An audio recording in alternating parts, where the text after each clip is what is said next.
Greetings, stowaways. This episode comes with a content warning for descriptions of surgery and gore and for physical immobilisation. Greetings and salutations, and welcome to Flintlocks and Fireballs, where a handful of mad actors will attempt to survive the treacherous waters of Dungeons and Dragons. I am your host and Dungeon Master Jason Phelps, and I am joined as ever by Robbie, wearer of many hats Bellekom, Sam, lover of cats Burns, and Ellie will chase you with a bat Sparrow. Today's three are courtesy of Davon. What kind of bat? Are we talking a cricket bat? Yeah. A cricket.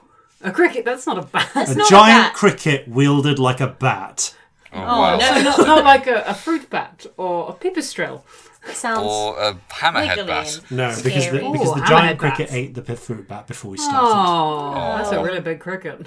Yeah, I fruit said a bats giant are really cricket. big. It wouldn't work. I mean, depends what state the cricket's in. Maybe it's been frozen. Has the cricket It couldn't been breathe.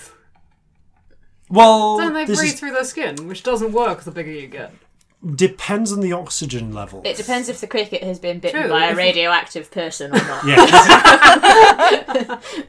Also depends on the oxygen levels. Yeah, if it's pure oxygen, yeah, probably if you're alright. operating at sort of Jurassic. But if Ellie's era, in pure oxygen, she's not alright. well, you only need to be like How do 30. you know? You only need to be like 30% You don't know me. oxygen in the atmosphere for you to get like insectoid megafauna. That's impressive. Okay, well that's alright for you. Like based off Jurassic era megafauna, like the giant beetles and stuff you used to get. How big were they? You I mean, see, wow. if those- I was in Must have been 100% terrible, oxygen, then. I'd just be really big. That's how it works. Just saying. Yeah, that's how the chemistry works. They were like half a meter long. I feel Okay. like big enough that you could hit someone with one, like without going into sort of And fantasy. they didn't have lungs; they were breathing through skin. Yeah. Ah. As far as I can remember, I feel like definitely 30 centimeter long, possibly 50 centimeter long. Trying to decide what it would feel like to breathe through my skin, and it's making me have an aneurysm. Something pretty big that breathes through its skin when it hibernates, and I can't remember what it is. Yeah. I think it's bruminate. I think it's a reptile or an amphibian. It's one of the two, probably amphibian. Apparently, while molting, a lot of Oh, insects it's not. It's a can't breathe. tortoise. It's the red-eared tortoise. Tortoise.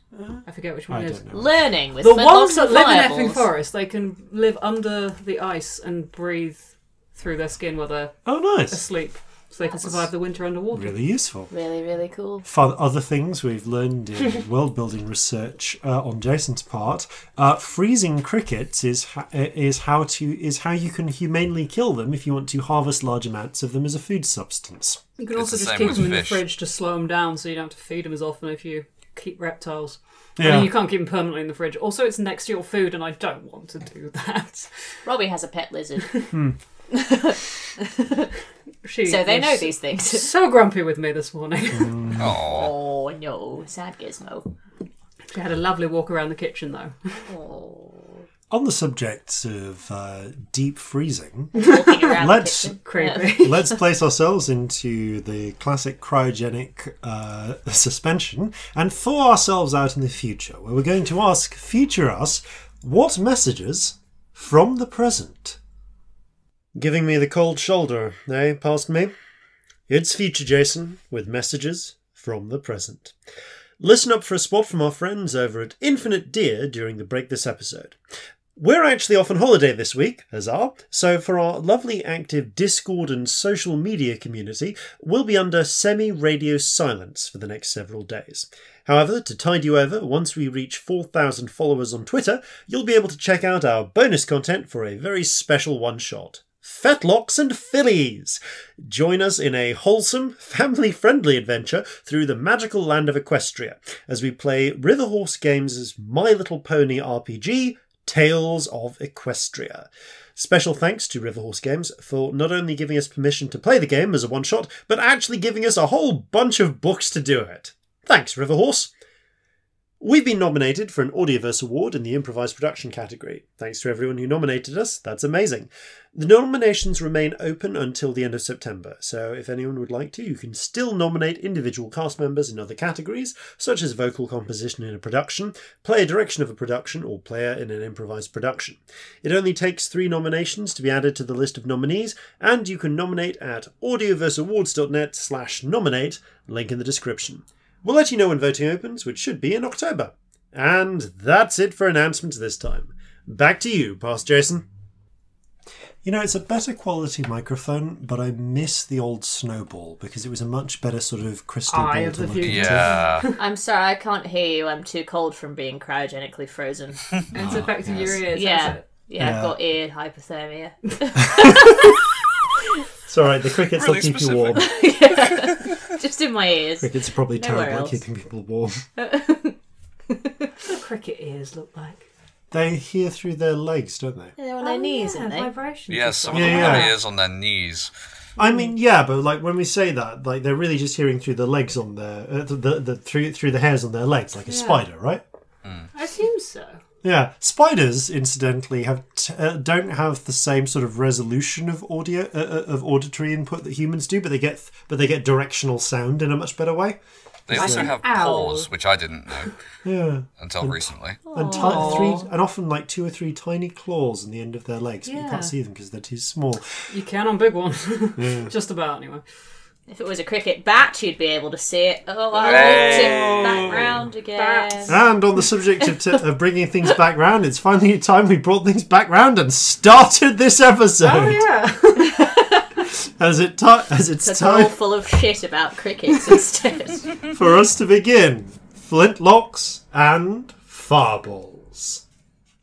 Our land stands on the sabre's edge. Our cities are a powder keg. Brother chains, brother, no one's free. A life on land is short, you'll see. So gather your muskets, gather your spears, we'll plunder the shores of Calcinea. No kraken, storm or spell we fear, so come and sail with us, my dear. Previously on Flintlocks and Fireballs. The party have returned at last to the city of Alisant, carrying with them the necessary copies of the treaty that they negotiated in Alisant.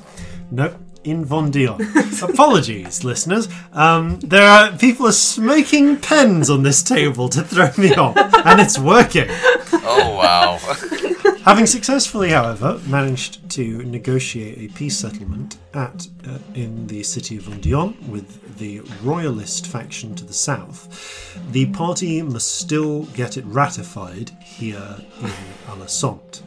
They returned, presented the treaty to Savat, who has prepared to bring it before the assembly the following morning in order to propose it before them and perhaps call in the party as expert witnesses.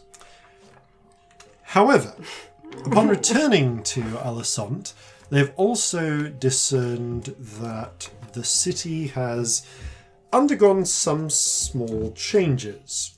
Notably, a large portion of the National Guard have gone to the north to join the army at the front, leaving a citizen militia largely in charge, composed of working class radicals who are advocating a more extreme form of government than is being proposed.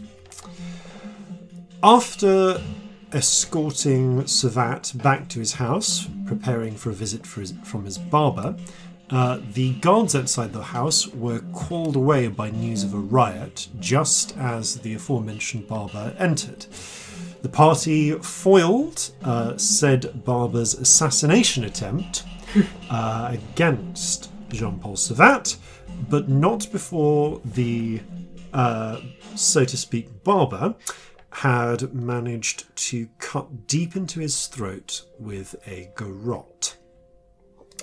Savat has been saved. However, the party were unable to kill or capture the assassin before they escaped.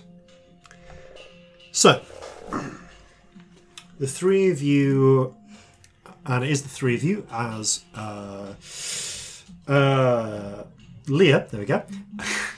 I've really been thrown off by smoking those pencils. I don't know why. I'm sorry, also, we ruined your intro. No, it's fine. This one's also out of lead. If anyone has a spare, that'd be lovely. So thank you. So Leah is back at the Courts of Justice, and the three of you are standing next to a brigade of illusory soldiers. Oh yeah, they're still there. Is Jeffrey with us?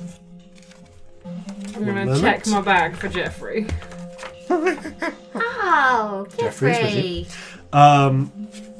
And yes, Savat is currently hiding behind a chimney on his He's on a rooftop. roof with no shirt on. Bless him. With no shirt Oh, on. Yeah. no. I imagine it's a bit nippy up there. We should probably go and get the president, shouldn't we? We should definitely get the We present. should do that before we do anything else. Can you Yes, still that- fly? I believe not. Have I recast you it? dropped it in order. No, I mean, no, you haven't recast it, but so, I know it was dropped, but I don't know. I yeah, couldn't remember. you didn't cast it a second time, but you might have. It's possible you might have knocked the spell slot off already. If you have, then feel free to have cast it. I will work it out and Yeah, go we- out, but I will recast now. Yeah. Because it definitely did drop. Cool. All right. You are easily able to fly up top where Savat clutching his throat, puts his head out.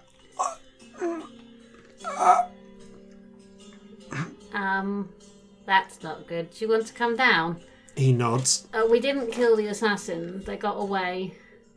He kind of waves his hand at you and points to the ground. Okay. Do you want me to take you back in your house so you can put some clothes on? A pause, a weary nod. Okay. Yeah. You see Scamp pick up Savat and fly him in through the now very open bathroom wall, Oh, which was blasted open. Yeah, I'm gonna go in the house. Yeah. yeah, so is Corzin. And shut the door. And is there somewhere we can just keep a lookout?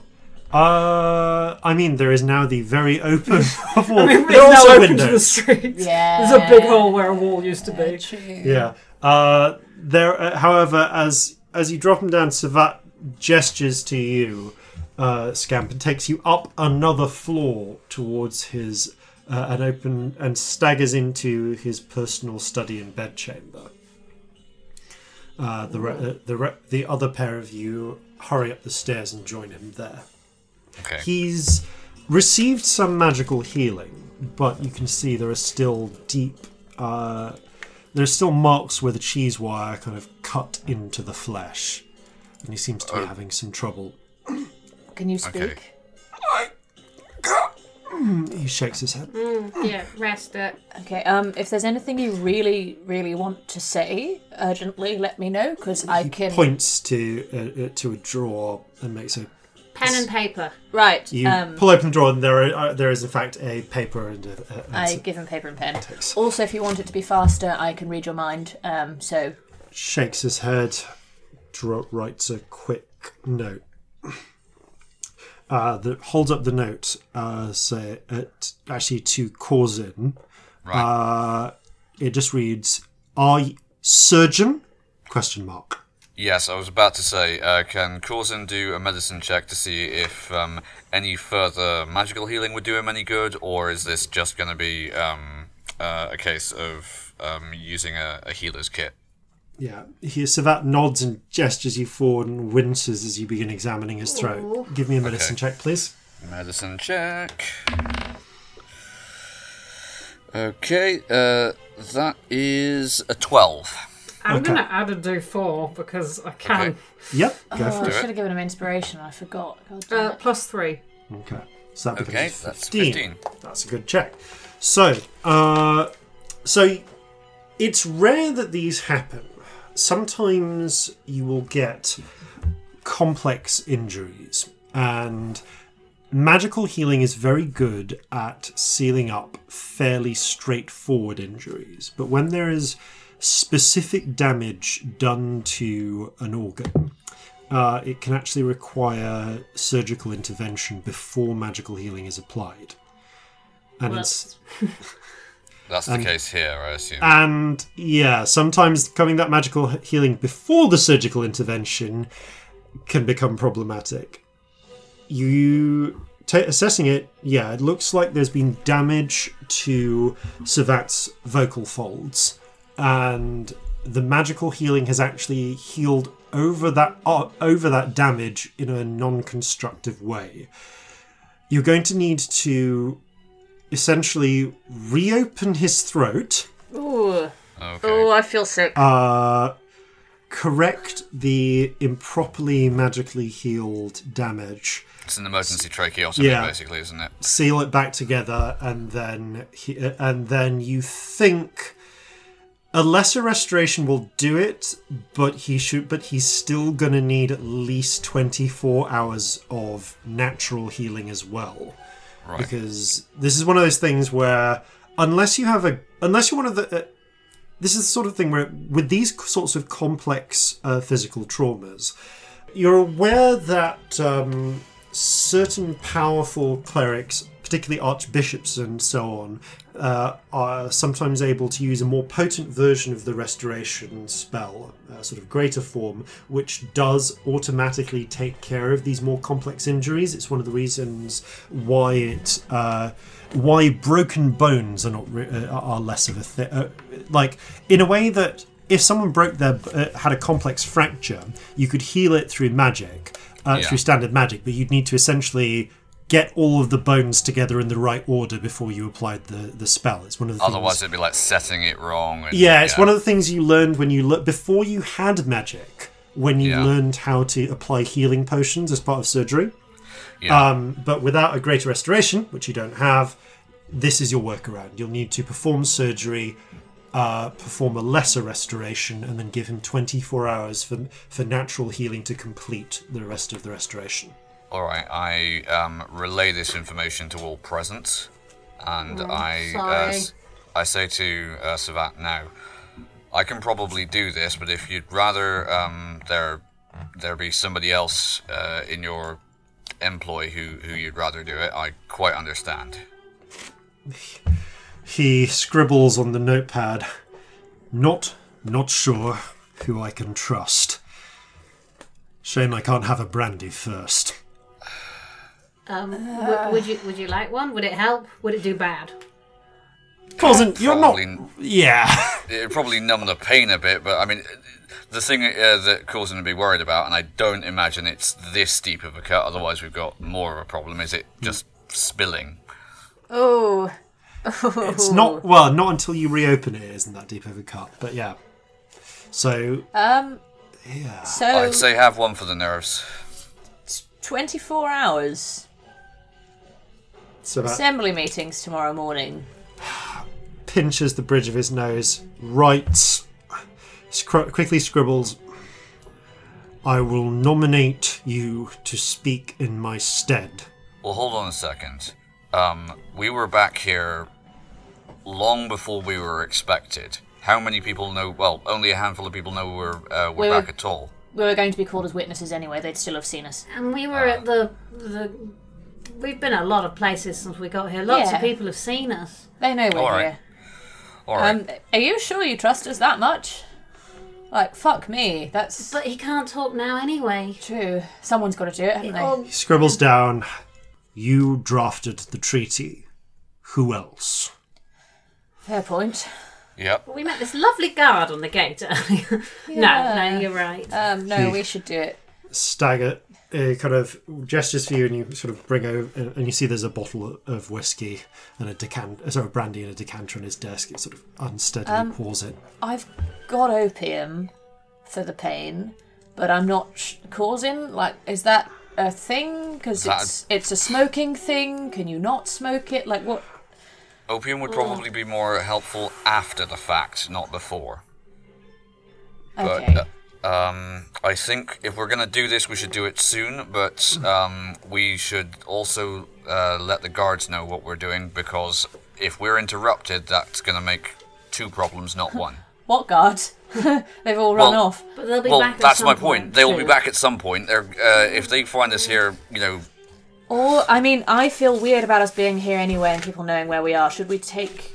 I mean, Savat, should we take you back to the courts? There are more guards there. Your house with a hole in the wall doesn't feel... But we don't know that this didn't come from someone at the courts. True. Maybe He's going to be vulnerable. Yeah. He thinks for a moment and then scribbles, "Stand guard. Do it here." Okay. Alright. Alright. Fuck. Right. Let's get you to a place where there are as many doors between you and the front one. This is going to be pretty good, doesn't it, where we are now? You're right at the top of the building. I'm going to take Corzin to the side just for a second where no one else can hear. I'm going to go, "Corzin? Yeah? Please don't kill the president." And there's going to be a flash of rainbow and you're going to get a D8 inspiration. Right. Because, dear God. It's a D8. Yep. Take a D8, please. I shall do my very best. It's certainly not high on my list of priorities today. I mean, if there's anything I can do, just let me know. Just, don't kill the president, because fuck, that will look bad when we're trying to fix the country. I think the best thing that you can do right now is make sure that we're not disturbed, and if anyone does turn up, make sure they understand that what I'm doing up here is trying to save his life. I mean, yeah, do you need anyone to hold him still? I can help. I should be alright, but, get that brandy over there. Okay. Right. It'll work double duty as both a muscle relaxant and a disinfectant. Well, I can make... If it's, like, alcohol you need, I can make some really good alcohol. Oh, you can make really strong shit, actually.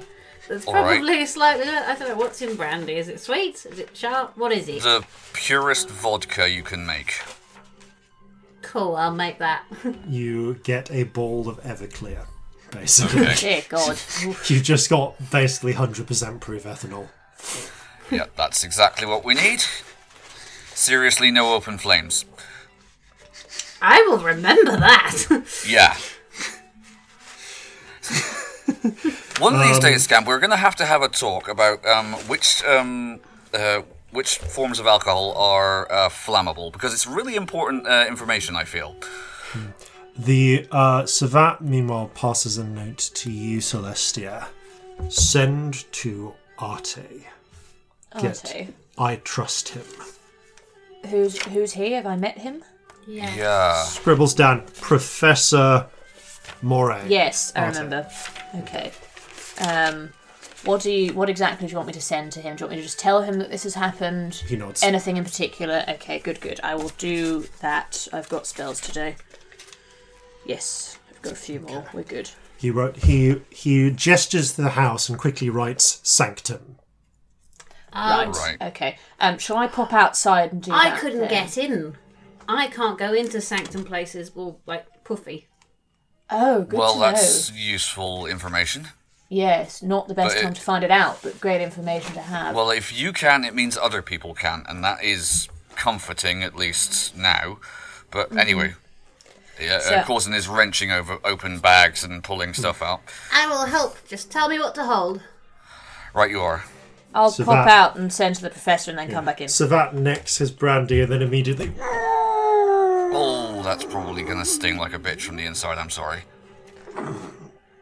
Puts it on the table, sits down, and thinking about it, lies down on the bed, sort of strip the finer covers off of it and sort of Okay, Corzin is reaches going to take round, out his... takes off his own belt and just puts it in his mouth. Ah, yeah, Corzin was going to get out his piece of leather for that, but no, that's fine. Celestia is... I'm literally just going to pop out the back. I don't think it's going to be that interesting a sending spell, so I'll tell them this has happened. If you want to say anything back as them, I guess do that. But I basically just quickly relay what's happened. Assassination. Shit. I'll send people I can trust. Stay put. And that's what you get from Arte. I come back in and go, he's saying he'll send people he can trust. So we should have some more people here soon. Okay. Alright. Now, with Scamp assisting me, do I get any... I will say you have advantage because you have an assistant, yes. Right, okay. I'm going to guard the door Yeah. and just be on hand. Cool. Like, I'm going to keep the door open and, like, just stand near it, you know. Okay. In it, Okay, so no so- invisible people come past. Yes, in it. Yes. Yeah. Well, that's Medicine check, then? Yes. So I'm going to do... Don't forget your this inspiration. first. Nope. Okay, that is a... with advantage, that is a dirty 20. Okay. Your door got inspiration too. Yeah. Yeah, So- still got inspiration. I might add to it just because I think Yeah. anything's good. +4. Okay, 24. Okay, 24.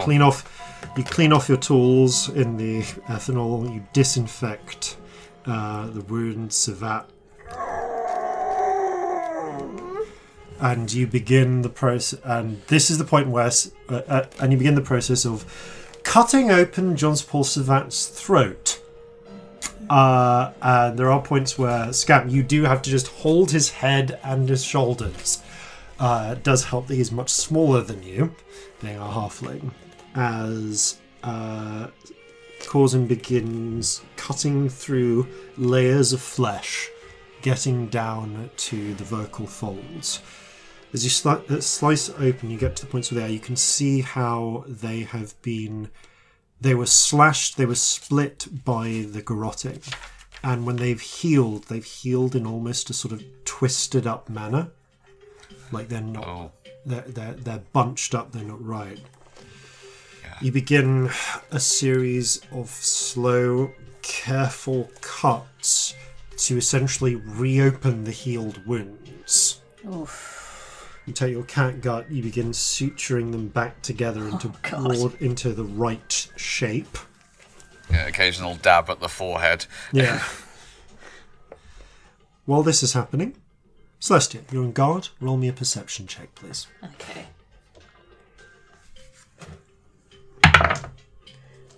17. Okay. Keep an ear out. You look around. Nothing.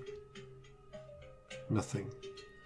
The sounds of running footsteps. You make your way. You keeping sort of. I don't move. You don't move. Okay. You can't see. I'm not getting out the doorway. Yeah, okay. You're staying in the doorway. You can hear footsteps coming from the street. Then. But that's all. They're about. You don't know how. It's the surgery's been going on for about 15 minutes at this point. So they're still doing surgery. Surgery's not completed at this point. Yeah, Corzin, you're in the middle of suturing. What kind of routes into the house are we talking? Like, Okay. do I have one door up to the stairs? So- Like, what's going on? So you've... Savat's house is fairly straightforward, and you've been able to see that there are two routes into the house, both from the ground floor originally, the front door and the tradesman's entrance around the back, which is bolted from the inside. There is now a third entrance in the giant hole in the wall on the the bathroom floor. However, the only way up to to the area where you are is a stairwell, a single stairwell that goes up from both the front door and the tradesman's door. So there is essentially one point of entry and exit, which you are currently guarding, and you'd be able to see I'm going anyone to who stay comes. in it. I'm sorry, I Yep. don't want to move. I know that's like not great because we can hear footsteps and can't tell what they are, but I hate the thought of leaving the door. Like, Okay. is there a window I can peer out of nearby or anything like that? Like Yes, there is. without yeah. leaving. Without leaving. You'll need to step away from the door for a second to peer out, and then I will back. close it and step away from Okay, it. you close it. Looking out, you can now see there are a troop of National Guard soldiers running up the street. Are they ours or? They are National Guard. So sorry, they are the Assembly's soldiers. Yeah, cool. You don't recognise. I mean, actually, roll me an insight check. That's a 1. You don't Fuck on the recognise fuck, any guys. of them by sight. No.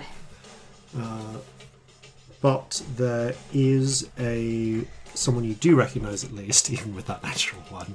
It takes you for moments where you're panicking before they get close enough that in the one sort of street lamp, you just see the small, pudgy form of Professor Arte.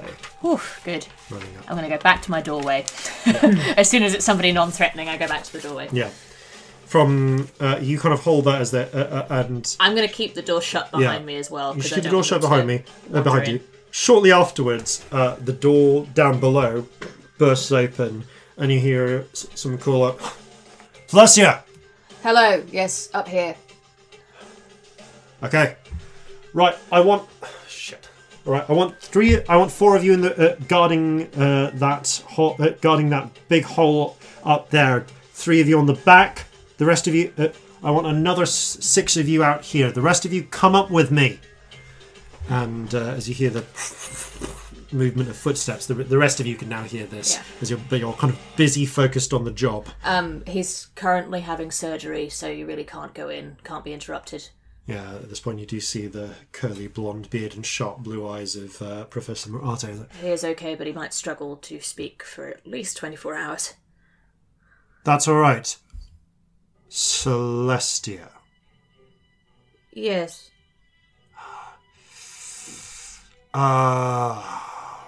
When we first met, you asked me to perform a spell for you using my equipment. Oh, I asked for a scrying spell. Thank you. I had a blonde lady with me. Thank you. Sorry, phase shifter precautions.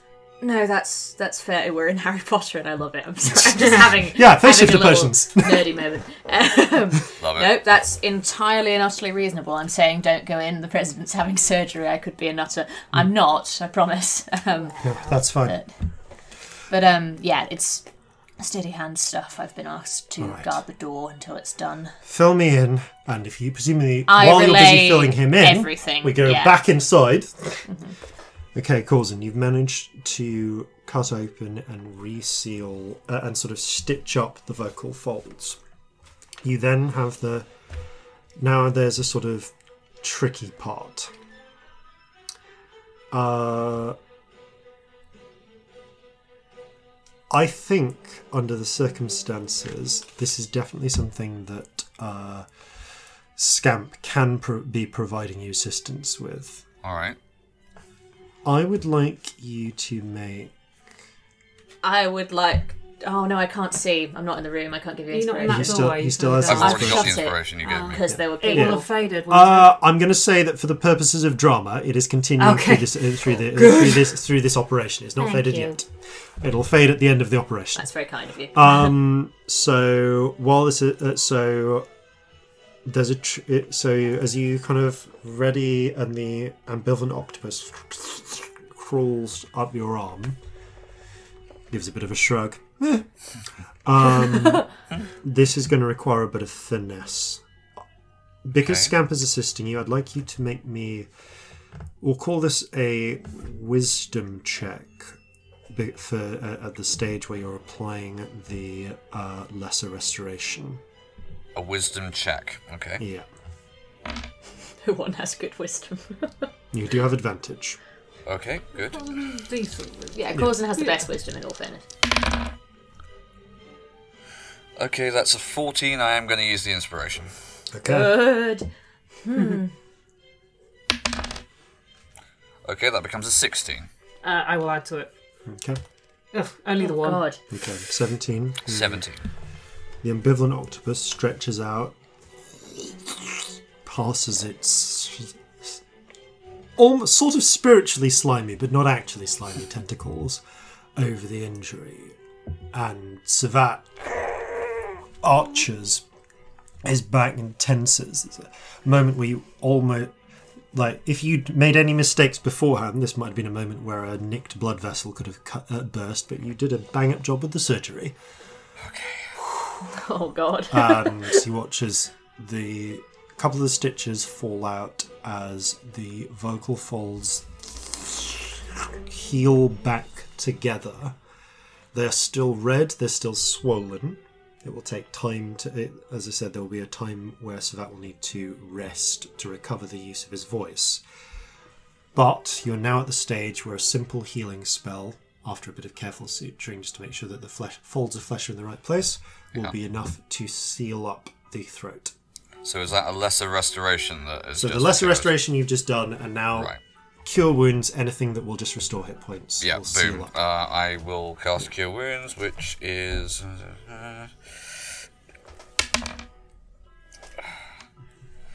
not great, but that's a further 5 hit points he regains. Okay, as you pull as the ambivalent octopus pulls its tentacle out of Savet's throat, you watch as the folds of flesh, not the vocal folds, but the cut flesh, the layers of it, seal together,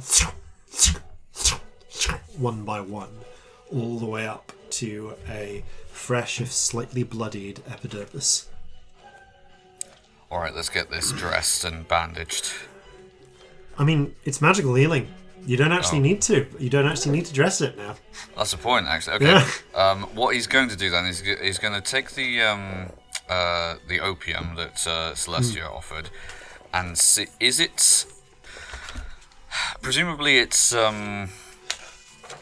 It's of a smoking variety, but you know how to mix it into the brandy to make laudanum. I was going to see if I could crumble it into some of the alcohol here and make laudanum. Oh, yeah, you can totally make laudanum.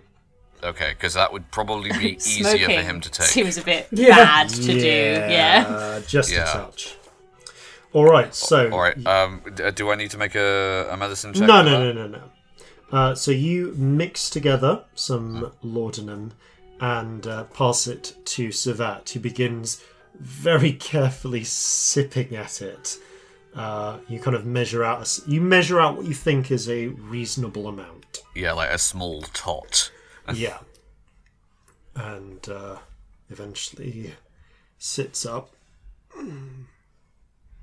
takes the pad and paper, and writes out, "Thank you."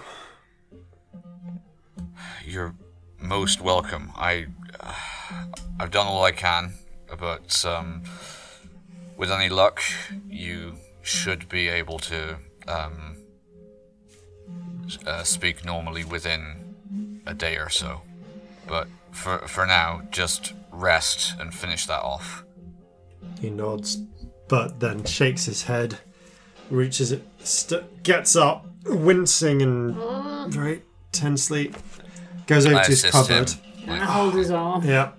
He gets hold of a little red silk dressing gown, ties it on. Right. And then I help him into it. Yeah. He takes the pen and paper and nods at the door. Right. I don't suppose you're in any fit state to speak to anyone. Literally, I mean, in any way converse. But I will let whoever is out there know that the operation was successful and you are recovering. As this is happening, Scamp, you feel yourself instinctively just let out a sigh of relief. Roll a D100. Oh no! What if it's a fireball? What if it's a fireball? Oh my god. You are a monster. The world is ending if it's a fireball, like, literally. 60. 60! You regain your lowest level expended spell slot. You just feel just one of them? Just a little bit of a surge of You see, this is worrying me because the last few have been good, and like I'm not. This is not comforting, you know. I feel like they're all saving up for a really bad one. Okay, you open up the door. There's me and Arte standing outside. I've just told him everything. Finished explaining everything to Arte. I've done all I can. He's recovering as best we can. The fellow halfling nods. It should be a day or so, but he absolutely must be doing nothing else other than recuperating during that time. Absolutely. This is delicate work. Please don't take this the wrong way. When we first met, there were 3 people who we met in the room. One of them was me. One of them was Jean-Paul. Who was the third person? It was another member of the university staff, wasn't it? Wasn't it a student? Was it a student? You know it. Well remembered, both of you. There was a student who came in, and you also met Giselle. Fine, that's enough. I don't remember the student. No, they were only there briefly. Fine. Sorry. Just a case of security checks. I understand. I mean, have you had trouble with... well, presumably that's what the assassin was using. Seems likely they were... Did they cast any magic beyond... No, some smoke and mirrors. I could see. Seems like... Okay. But why would they disguise themselves as someone who was already dead? For revenge. And known to be dead? For revenge. You know, they did that. You wear the face of your dead relative that somebody's killed and go, oh, I've come back from the grave for revenge, don't you? Oh, so it wasn't really subterfuge, it was just, you know, vindictiveness. Or it could be... I assume they're someone from the assembly, but the more extreme side. The ones responsible for the death of the person. Well, it's got to be... Unfortunately, it's not as if you can't get hold of Face Shifter Potion on the black market. So that has been scribbling and holds up his pad, which says 2 words on it. Dwarf Gate. Dwarf Gate? Dwarf Gate? I know what this is. Sorry. The Mirrored Palace, its front door was a dwarf gate, which was a dwarven... The arches. Yes, it was a that dwarf glow arch. up when you take magic things through them. Yeah. Yes, but anyone who goes through those who is carrying magic items or under the effect of a spell or a face shifter potion will shine up. There's one in the Mirrored Palace.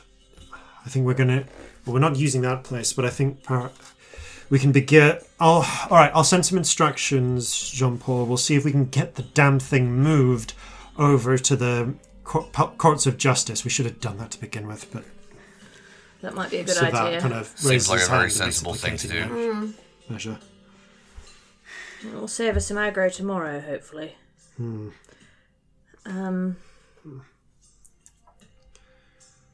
Fuck. Oh, all right. It might be worth us doing some investigating tonight. Yeah. Yes. A little bit of scrying. Yeah, we've got some stuff we can do. I mean, I already used up most of my capacity for military scrying earlier in the day, but... I can now do it. Funnily enough. I couldn't when we last met, but learnt some stuff. Congratulations. Thank you. Clearly people to watch. No, we are totally normal. Sorry, that's just instinct by now. Just put a hand on their shoulder and just pat. Yeah. I'm a normal child. The patting gets a bit harder.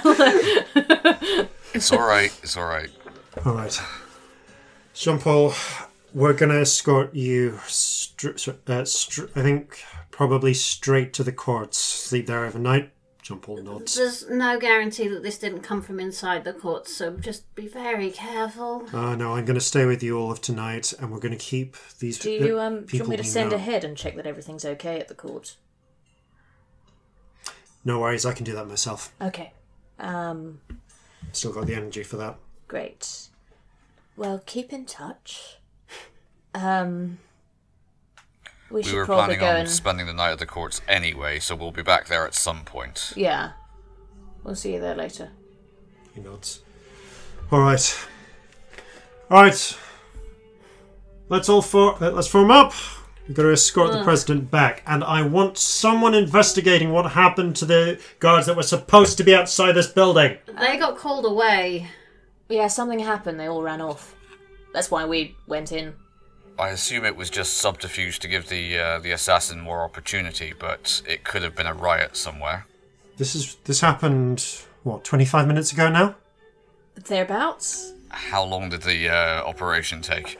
Yeah, about 25 minutes. About 20 minutes. So. Okay, right. About that, yeah. Oh, shit. What? I haven't had any reports of riots. They've been lured into a trap. All right, I'll send some people to have a look for this. Yeah, we need to do something, don't we? Yeah, we've got a few things to do. If we end up with free time... We'll look into them.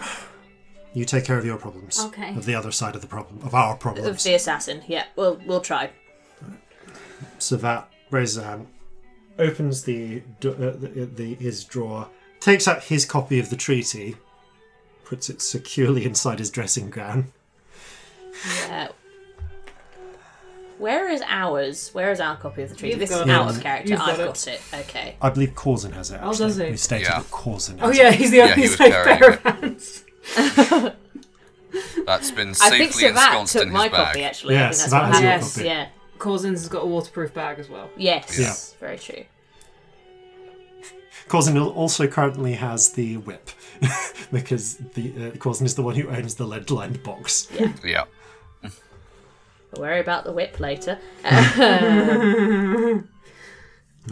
Savat, just before they leave, goes to each of you, takes your hand, just one of your hands in both of his, and just squeezes them tightly. Scamp, Celestia, and finally Corzin. I put my hand on his shoulder and smile at him in a hopefully reassuring manner. He gives you a bit of a grin, pained grin back. Well, Claps you on the shoulder. we'll try and sort this out. Nods.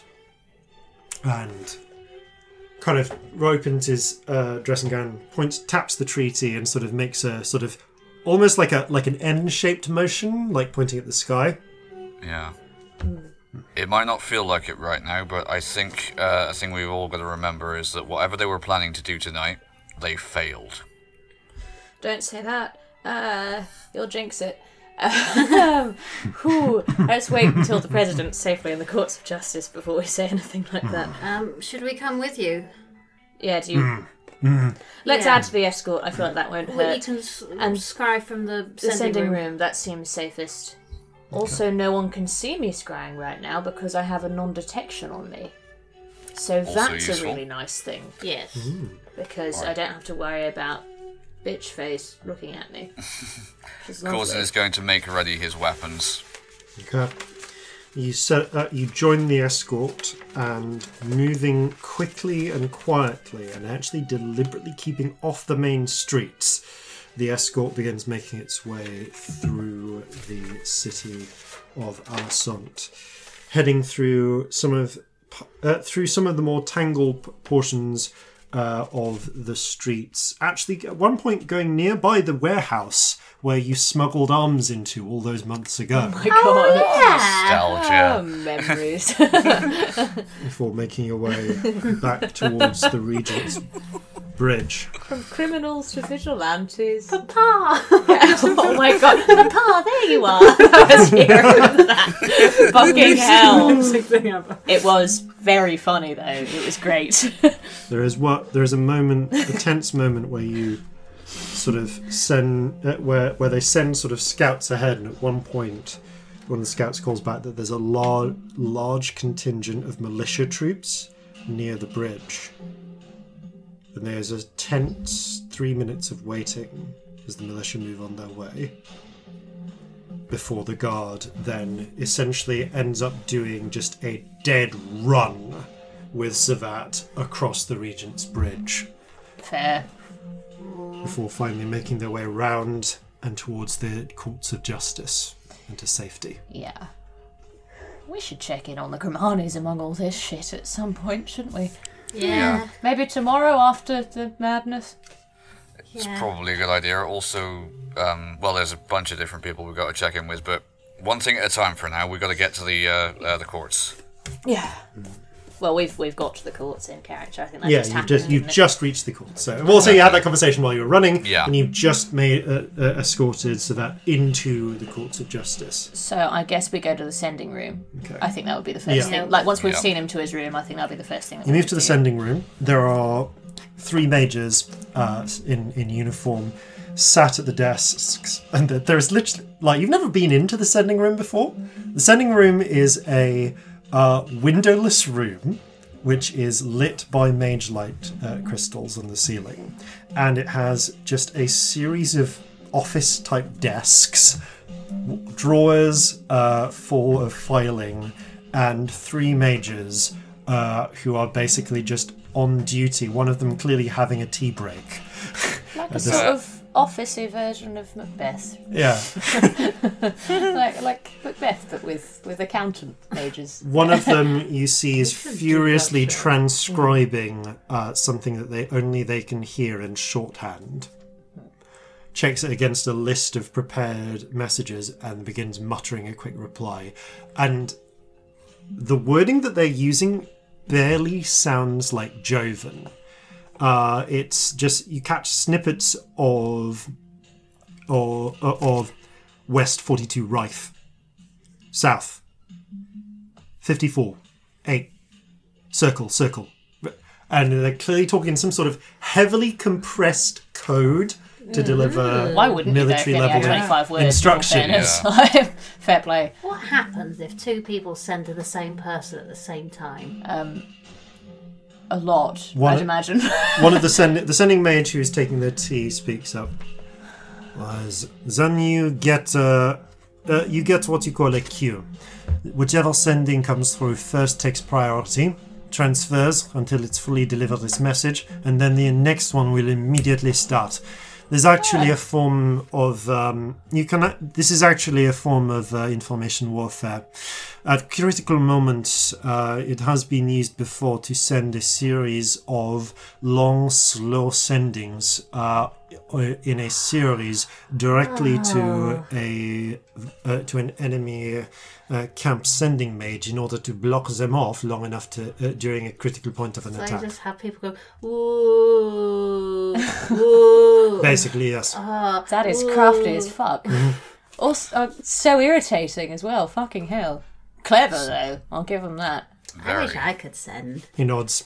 I'd Pushes send his plate to of biscuits everyone. towards I'm you. so glad you can't send. Biscuits! I put one in my bag for Do you mind if I do a bit of scrying over here in the corner? I won't bother anyone.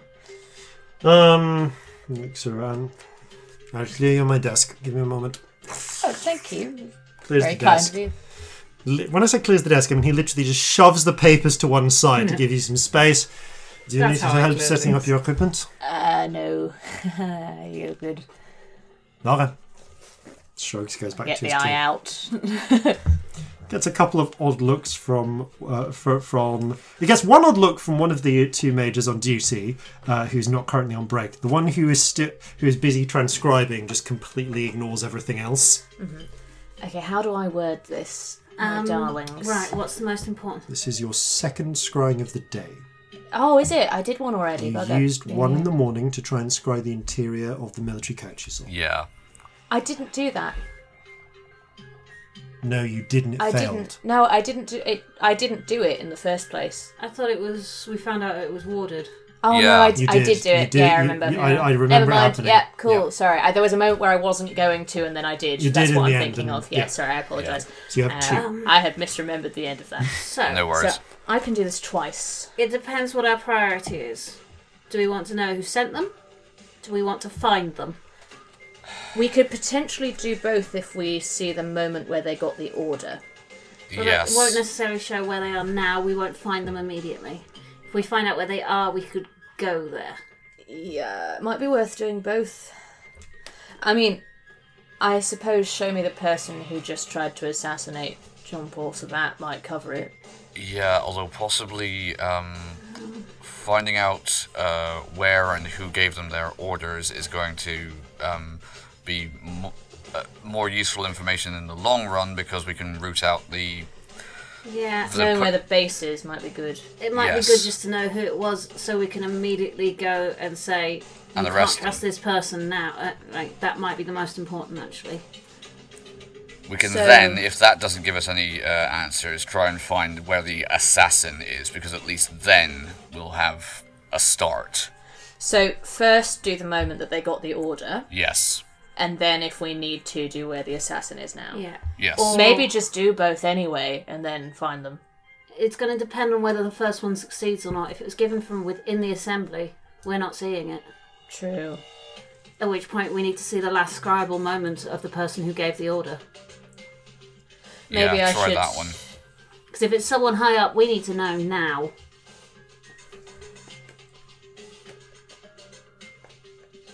Shit. Maybe we should do the last scribal moment. Of the person who gave the order? Yeah. Alright. I mean, that could literally be right this second if they're not within yeah, but we'd know who it was, wouldn't we? Yeah. Yes. Unless you get a room full of people, can you tell who it is? What if they just stand still? DM, in all seriousness, like, how does that work? I don't know. You will get the location of them, but unless that... You kind of... Am I focused and centred on one person? You're focused on the area where they are, but it's not like you like. If they didn't move off. If they don't move significantly, if they move off a good distance, the bubble will move with them. So you can kind of work out based on the people who are still moving. If there's a group of people moving together. If there's a group of people moving together, might be a problem. Yeah. Not necessarily clear. Shit, not necessarily. The last time they were alone in a scribal location. This is getting really complicated. They might be having a wank. That's fine though, I suppose. Yeah. But yeah. Sorry, you're a child. Fucking hell. I need to be better. So we're so far past that right now. Yeah. Last time, the person who gave the order was alone in a scribal location. Fucking hell. This is getting like a... This is turning into like a wish spell. It is turning into a wish spell. I need to check my notes on the exact wording of how many conditions you can put into this before it starts breaking down under. Don't remember there being a limit on conditions in the notes that you gave me. If there isn't, there probably should be. Yeah, but bear in mind, I have secret notes. True. As to what those are. And there totally should be. So you can specify a date and time in a calendar you understand relative to your current date, or else you must name a specific known or suspected event. So yeah, and it's specific a person or location, and it must be a specific event. You can set those. Okay, so you can set conditions.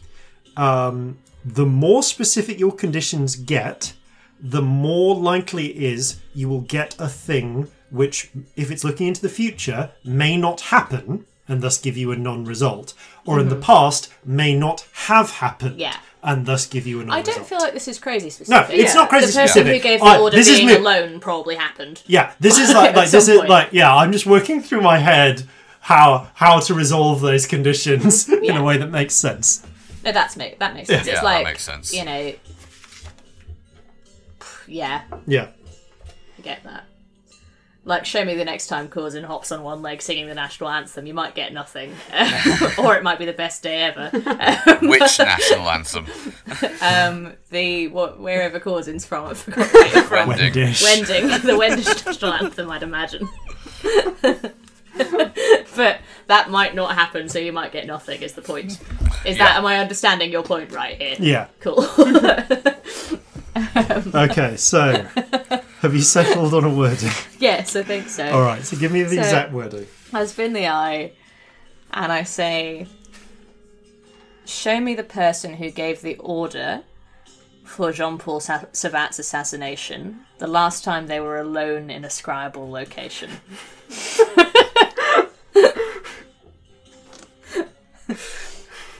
I spin the eye like that's a real sentence. Monkey paw here. This is getting ridiculous. Okay. Fair enough. So last time they were alone in a scribal location. Just thinking about about how this one goes. Like a big pool. Fine, as long as you see their face. True. Depends how extreme their poo face is, really, doesn't it? Aww. Sorry, I'm a bad person. So, you focus in on the eye, and again, sort of, there's that sensation of everything shifting and then plunging downwards. First of all, give yourself a tally mark for future. I said the last time. Sorry, actually, yeah, it's last time, so it's past. I did word it as the last time they were alone. Sorry, so I literally, I know, I just said the wrong word. Oh no, you're fine, hon. Don't worry. That's alright. This literally is like so future many past. You've got 5 past now, just for your DM notes. No. Thank you. Okay. Don't know if that's hit that threshold yet. I need to check. What? Fuck off! That's not over what threshold? You absolute demon. Fuck me. Okay, I so want a Jeffrey to hold right now. Oh. I'll find the elephant later. Have a Paddington. There you go. a bubble arises in front of you, and you splash into it. There is a figure who is busy just sitting in a dark room.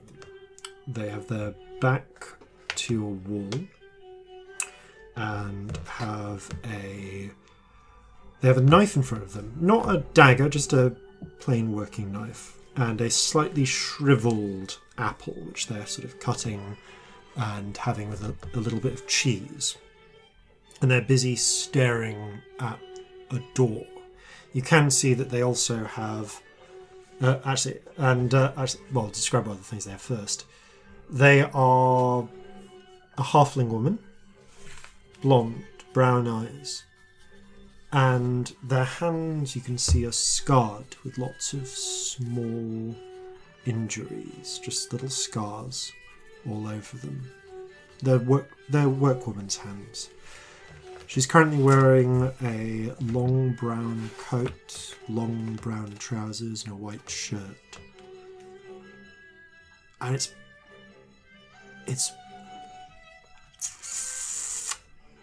ooh. I'm going to make you roll an intelligence check, but it's not a high DC. Okay. That doesn't mean that I'll make it.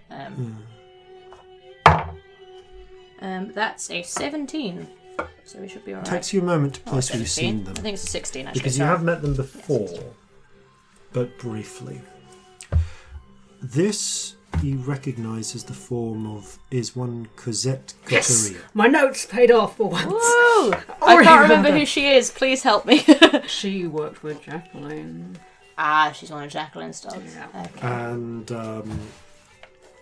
you looking around, you can also see that she has one hand. She's sort of cutting the apple and eating it one-handed, because the other hand, resting under her coat, is just resting on a loaded flintlock. And taps it a little. Waits.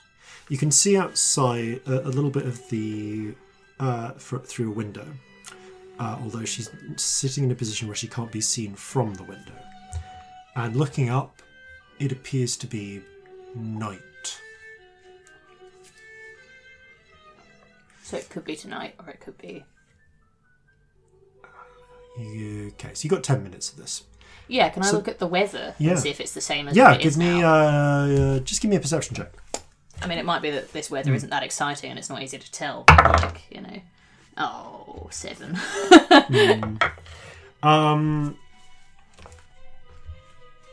At first, it is a overcast night, and then bit by bit, just a few spitting drops of rain. Did it rain tonight? Began to fall. It wasn't raining at the point where you put yours, where you went into the scrying thing. So no, it has not been raining thus far. But it has been overcast. It's not rained tonight though. No. So you could be seeing 1 second in the past or in a room with no windows. True. It could be raining now. It could be raining now. Also, can I see anything about where she is? I want to look for street signs, anything. So, give me an investigation check. Cool. Oh, that's really good, actually. That's a 23. Yes. There's not a street sign you can see, but you do recognise, just by appearance, one of there's an iron worker's foundry outside around the corner, and looking at that, you can see that. Yes, you know where that is. That is a couple of streets away from the old dock and the foundry quarter. Ah, okay. So you know whereabouts that foundry is, and therefore broadly what building.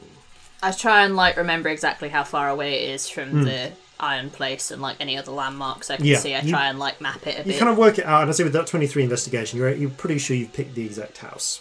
Cool. Excellent. As you continue watching, about 8 minutes in, there is a knock at the door.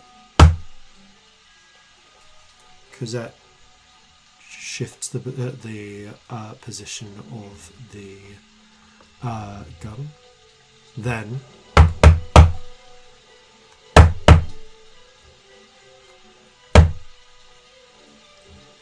I would like to try and remember the knock, please. Come in. The door opens. It has been that many minutes. And you can see a figure comes in. They are drenched. They're not drenched with rain, although as the rain has been picked up into a fairly sturdy fall, the cloak that they have over them is now dripping heavily onto the floor. And you can see that underneath this somewhat rough, dark cloak, there is a figure holding... there's a figure in a white barber's coat, buttoned up on one side. But the... hold it...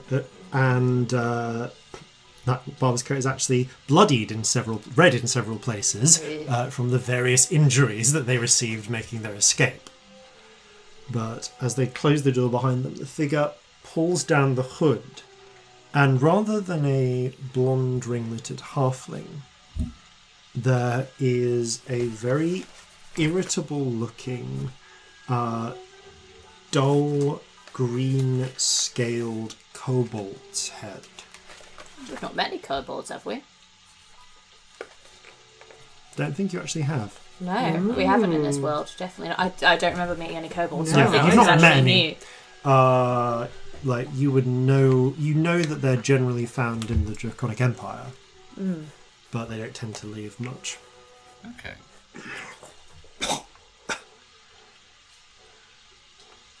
How did it go? We had them pulled away, the guards, but there was some sort of elite squad there. 3 spellcasters. Did you do it? The figure shakes his head. They interrupted. I came alone to reduce my footprint, but too dangerous to stick with that many on hand. You should have warned me about any low-profile battle mages. These battle mages, what did they look like? One of them was There's Celestia in the vision. One of them was a drow. A drow? With very puffy white hair. Stupid clothes. Fuck off. Celestia in the vision. I look amazing, you little shit. Very strange purple. Purple's great. You can see Cosette's face dropping. And there was a halfling. Looked like maybe a sailor or something, but had after when he shot me, some sort of force held me down. And then there was the thief. Yes? That's a slur, says Celestia. No one hears you. I know, I'm just talking to myself. You would though, wouldn't you? Oh yeah, if no one could hear me, I'd say shit all the time. Yeah. Tell me what the thief did. They were pink skins, goat horns. They could fly. Amongst other things. Young for a battle mage, but I suppose they trained them young. And they saw you. Of course, but not like this. Fine. Anyway, as far as I'm concerned, business is over. I'm afraid that is where you're wrong. What? Cosette holds up the gun. Doesn't seem to faze the assassin. Oh shit, says But Celestia. she reaches into her pocket and pulls out a small silver ring. You can just make out that there is a 3 lines etched onto the ring in a sort of crude A. This favor is not expired until you've completed the contract. Is that a Scrimshaw favour? You recognise this as a Scrimshaw favour. Oh, bollocking bollocks. You are pushing your luck.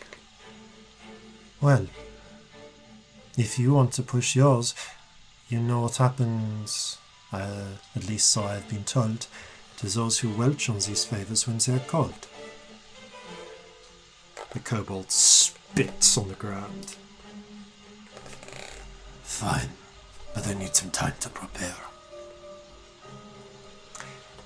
Take it, but don't take too much. Now, and as she begins launching into her next sentence, the walls of the bubble shudder for a moment.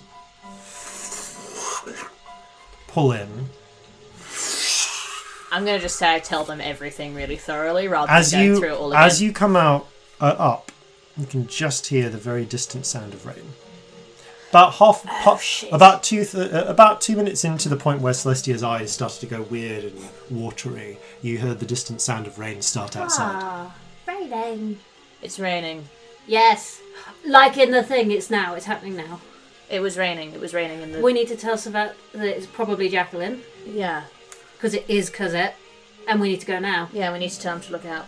We need to Yes. go get her now. Yeah, but we need to tell them first. Yes. Run. Yes. Okay. We run. Right, let's move. Over. There's several of the, upon seeing you running, several of the guards sort of ready their weapons, and one of them sort of puts, and then they realise that you're the same people who escorted them in. It's fine, we just have some information, it's really important. After a bit of awkwardness, you make your way through where you can see Savat has been scribbling, is in his office and has been scribbling notes for Arte, and looks up as you enter. So that it's Cosette. Cosette gave the order. She's got a kobold under a debt. She had a ring. I basically explain everything fully. Yeah. You can't trust Jacqueline. He puts up his finger for a moment. I can look in your head if you want it to be faster. Up to you. She said, writes down a note saying, get a... Here's a quick thing where DM has to check this. Is Zone of Truth only on the cleric spell list? Because if it is, they need to get cleric. No, it's on the ranger spell list as well. Yeah, because Corzin has it. Corzin is not a sworn-in member of a court, which is an important thing. Yeah. Zone of Truth. Yeah, it's only okay. So he scribbles down a note saying, someone get hold of a court-sworn cleric we can trust. Set up a Zone of Truth. We need you to repeat everything you saw, witnessed, to count as evidence. I know where she is right now as well. Shit. He doesn't say shit. His voice is broken, but you can see him mouth shit. Yeah. He quickly strikes out, scribbles. Go. We'll do it when you get back. Yes, I'm happy to do it, but we should Nods and gestures for you Understood. to go. And Corzin is going. All right. I think I know where the house is. Great. Lead on. Yeah. Okay. Run. Okay, so you start running. I put my cloak on and my gloves and stuff. Yeah. With the hood up. The three of you gather together. And actually, yeah, do you want to grab Leah while you're there? Or not? Up to you. No. Okay, you leave Leah. I don't want to grab Leah. I want to leave her. Leah is busy. Just broken up. Yeah. I can't put her in life-threatening situations. Okay. I'm sorry. Leah I is just can't. nice and secure. And you... Not that was good to do when we... never mind. Anyway. Run, I just don't feel the three of you run on out. Okay, so looking at the distance you're going to have to travel. Okay. Going at a fast hustle to get to the house that you're looking at, it's going to take you at least... between 10 to 20 minutes. I'm actually going to ask you guys... How long will it take if we fly? Actually, I can move twice speed in the city if we're not in combat. Oh, true. You can do the things, in which case you can do it in 10 minutes, we'll say. Is it worth flying? Maybe. Flying, broad sense. Flying allows you to move at basically twice the speed and in a direct line. So basically then you can do it in just over 5 minutes flying. Do you want to do it? Yeah. Okay. I guess it's there faster. I grab both their hands and cast fly at 5th level. Okay. Which means everyone can fly. Love that you can do this to everybody now. You're best. Yes. Okay. That's my top level spell on. Oh, sorry. All three of you take off into the pouring rain. I'm going to move some spells around as we go. Yeah, as 6 minutes of furious flight take place. You're moving at full speed, so you're not being stealthy. So very much a few people do who are late going through, hurrying along, look up and notice these three figures flying across the sky, which does very much include members of the Alisant militia as well, who are gathered in their groups and do notice. And from above, you can easily see a few of them start running off in directions. Not great. But you can easily outpace. I think quick is going to be the priority, really, isn't it? Yeah. You fly towards this the built-up centre of the Foundry Quarter.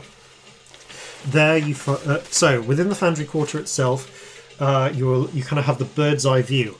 I'm going to ask, at what altitude are you guys flying at for most of this journey? Just above the rooftops. Yeah. Okay. Literally just skimming the rooftops. Yeah, so you guys are like 10 foot above a rooftop at any given time. Even lower. Yeah, lower so if we you're can. low enough that you're low enough that you don't risk tripping on. That you can easily drop, but you don't risk tripping on rooftop tiles. That's fine. You are hugging the roof. Can I find the place where she was in? You can. You know where it is, but give me an investigation check quickly to find it from the air. Yeah. That is having a moment. A 15. Dear God, sorry, my brain just stopped with the maths. No worries. So one of the... Okay, yeah, it takes you a moment to kind of see it, but you head directly towards the centre of the Foundry Quarters. You spot the telltale sign of the of that foundry. Corzin. Yep. With your passive perception, you therefore also notice that there are... you notice the figure who has been perching just under the shelter of a dovecot on one of the rooftops. What looks like the form... They are shadowed by the rain, the cloud cover, and the dark night. But you see them as they move, and you catch a flash of a halfling-sized figure in a coat, and just that, and a flash of the tricolour cockade as they duck down and into whatever building that they are on the rooftop of. You see them pull open a rooftop entryway and duck down. Can I tell if they've seen me? You are certain they have seen you. Right, okay. I point it out to the others. Yeah. Well, shit bollocks. Company, we need to... Yeah, we need to Okay, so you get to that room. You fly directly over the street. You can now see. So the buildings are piled high. There are four stories, type buildings of a height. And peering down, you can see the door that would lead into that same room opposite and down a bit from the foundry. There are a number of other there are various windows and buildings either side of it. Her room had a window, didn't it? Yes. Gonna try and find that window. Yeah, you can see it from above here. You know where the window is. What's our play here? Should we just try and go in through the window? It might be better than trying to find our way up to the room. If she's in there, we might as well breach it from that window. We're about to have a lot of company, I think. Yes. Is it worth trying to charm her before combat?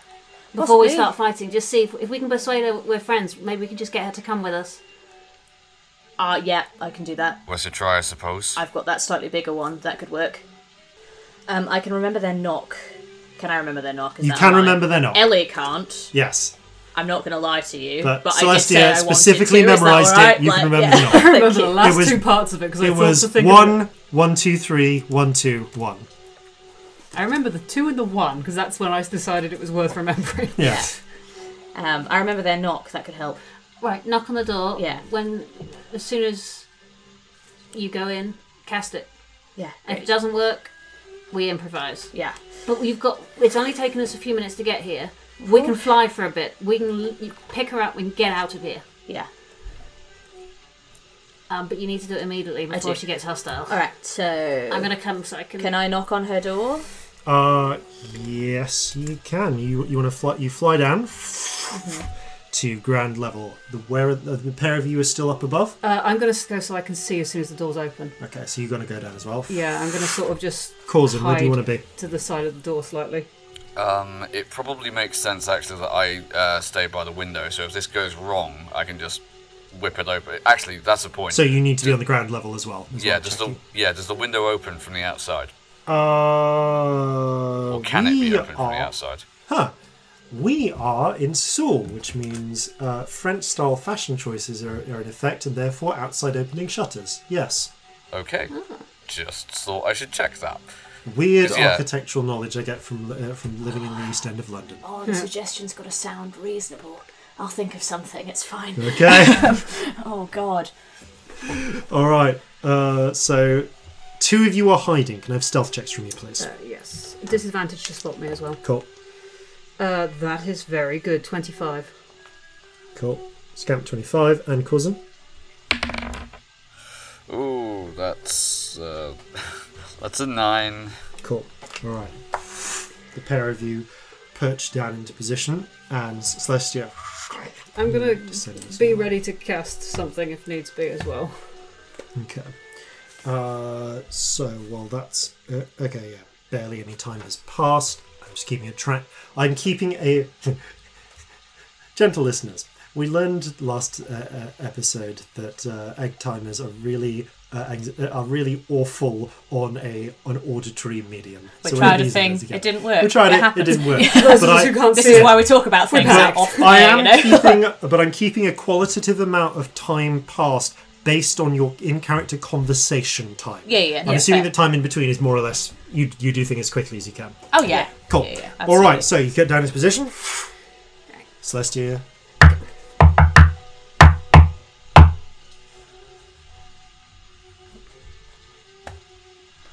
There's a pause. Fuck! Who is it? You hear it just from within. I need to talk to Cosette. Is that just as you? Yep. Okay. But I guess there's another really awkward pause. From outside, can we see how she's reacting to this? Give me a. Do I know it's her? Like, was that voice? You can recognise her voice. Yeah, you recognise her voice. Okay. So from the outside, okay. Corzin, hang on. Does she need to be able to see me for suggestion? Good question. Let's both check. Like, legitimately, does it need to be line of sight? I've got a card, but there's more in the book. Mine might have more in the book. Yep, let me just double check. Because it's one of those ones where the card says see page 279. To a creature you can see within range that can hear and understand you. Okay. Yeah. So that's the limitation for that. You currently cannot see her from the door because the door is closed. Corzin, I guess you said you were by the window. Yeah. It is dark inside. Give me a perception check. Okay. If you want to look inside, as you kind of peer your head round. Okay, that is... Oh, that's a 26. Okay. You pop your head up and you can see they're kind of in a position where they're not really meant to be seen from the window. But you can see that Cosette is in there. She's stood up. She's drawn the gun. And there's a slightly panicked look in her eye, while and is glancing over towards one corner of the room, where he's glancing over towards a corner of the room where there is just a small, a very rickety staircase going further up. All right, at the same time. Yeah. Mm-hmm. Sorry, I got to finish this. Yeah, you also see the form hood down of the kobold, the green-skinned kobold. Right. And because of that 9 on your stealth check, he sees you at the same moment that you see him, seems to realise he's made. I think under the circumstances, we're into initiative time. Cool. Okay. It's not necessarily combat, depending on what happens, but everyone needs to roll initiative. 12. That needed to be good, and it's not. 10. Okay. 8. Okay. Let's roll for them. Arg. Damn, I was about to say something else as well, but I can't until we're... I can't talk until we're in... Yeah. Like, talking is in initiative for the purposes of this, isn't it? I think for the purposes of this, that seems fair, yeah. It's all within a couple of seconds of each other, really. Yeah. Shit. Okay, they have... Right. It's all pretty much the same 6 seconds for everyone. It's just the order within. So, Yeah. The order of the initiatives that were rolled were all in really tightly close together. Mm-hmm. Oh. So Scamp. Seriously? Yeah, I'm going to say everyone else sucked. I'm going to say that you notice Corzin look open.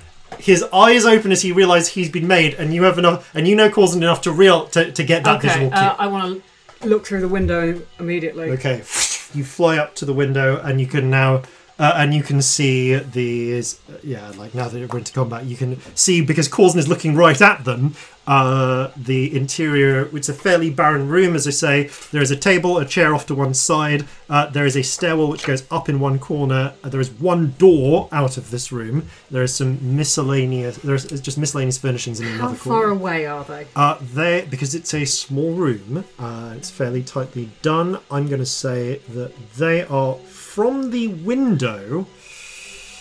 Kobold is 10 feet. Cosette is actually 5 feet because she's kind of like hidden in a position where she's not visible from the window on purpose. I'm going to try a second level charm person. Okay. I don't know if this counts as fighting them yet, since no one's made a move. No one's made a move done harm yet. Yeah. So I'm going to say for the purposes of this, because you've gotten in before you've literally gotten in very much just before the kobold's reaction time. I'm going to wave and smile at them both. Okay, so just making a note of where everyone is. Okay, so that's charm person. So wisdom saves from both of them. Yes, please. All right. I'm going to smile and wave really, really friendly. Friendly. There's no word there. No. Sentence. What's your save DC? My save is 17. Oh. Okay. And I can bend luck if needs be on one of them. You have a 50-50 chance of tweaking, of ensnaring the kobold then. And what about Cosette? I'll roll hers and tell you. Because it sort of happens simultaneously. Yeah, it happens simultaneously. And you can, I guess you'd choose which one you'd bend with. Cosette! No, Cosette immediately starts to relax. I will try and get the kobold Okay, though. go for it. -2. It's not going to be enough, is it? Is 17. Damn it! So Cosette immediately relaxes and her expression lights up upon seeing you. The kobold looks like he's going to shit a brick. Okay, Cosette's friendly, don't attack her. Okay, good to know.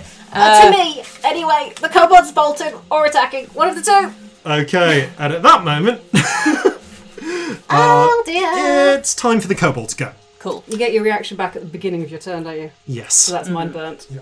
Okay, so kobold. Worth it. Yeah, Yeah. worth trying. Oh, this is a fun one. Very annoyingly for him, you have taken a turn now, so he doesn't get advantage.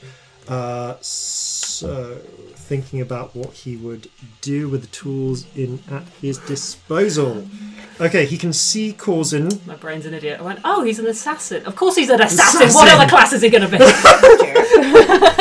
Oh, I used to do that because I was an assassin. The assassin's an assassin. Yeah. Wow. Yeah. Wow. Deep, bro. I went, oh, he's a rogue. Of course he's a rogue. Oh, he's a... Yeah. The assassin pulls a pistol from out of his blood-stained barber's coat and fires on Corzin, actually. Okay. Who, in fairness, I'm going to say you've got half cover from that window. Fair enough. So, but he does have advantage because you haven't taken a turn yet. Okay. So if I've got half cover, that's +2 to the So, AC. +2, so that makes your AC what? 18. 18. Still just enough to hit. Okay, so as the shot rings out, and because of the loud weapon, if the street wasn't alerted already, it is now that something's going on. We get some attacks. So the window's now open. Yes, the window has just been blasted open by the gunshot. That's really helpful. So you take... Okay, so you rolled a 1 on the base pistol shot. So you take 5 percussive, but you also take an additional... There we go. Sorry, weird interlude music there.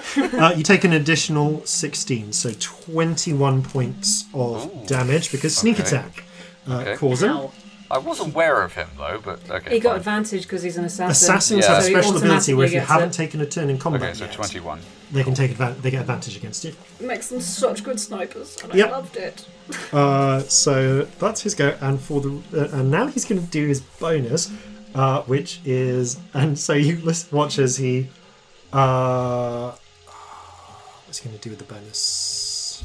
I think under the circumstances, working out where he can go. Fuck. Right. Yeah, he's got no particular loyalty to Cosette. He runs up the stairs. It'd be good for him if she dies, doesn't it? Oh yeah, it's great. She's fine. He doesn't give a shit. And is gonna go. Let's see how much he can move.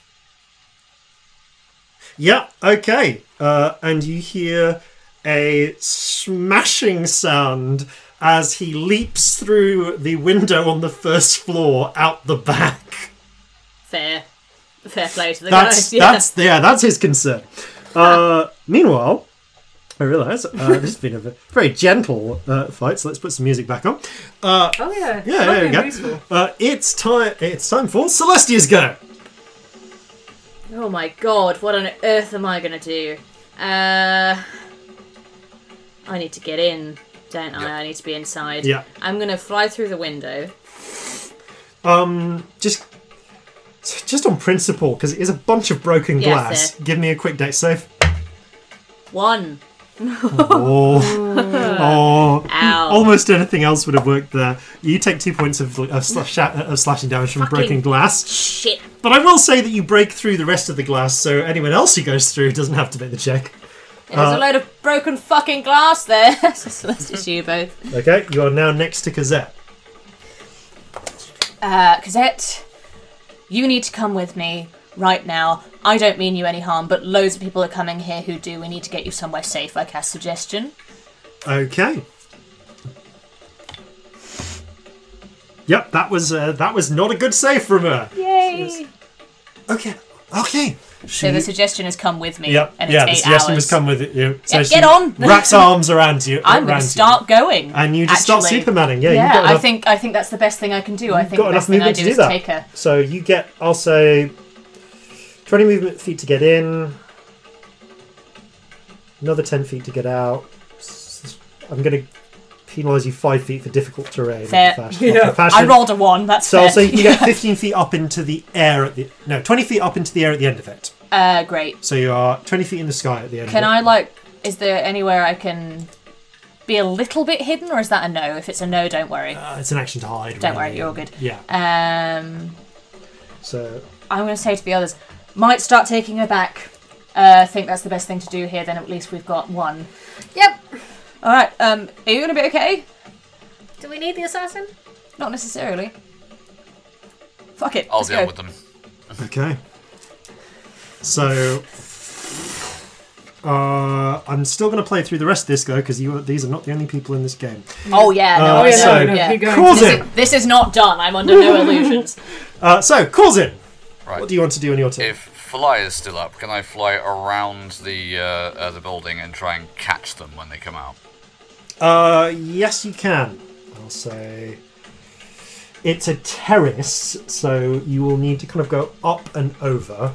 Okay. 4 stories high. I'll say with 60 foot of movement, which you have, you can get up to the top, around to the far side, and you can see them just. And I'll say because of narrative timing, you get just to the edge of the rooftop as they crash out into the grounds below. So you can see them fall and tumble into the back garden. Okay, am I within pistol range of them?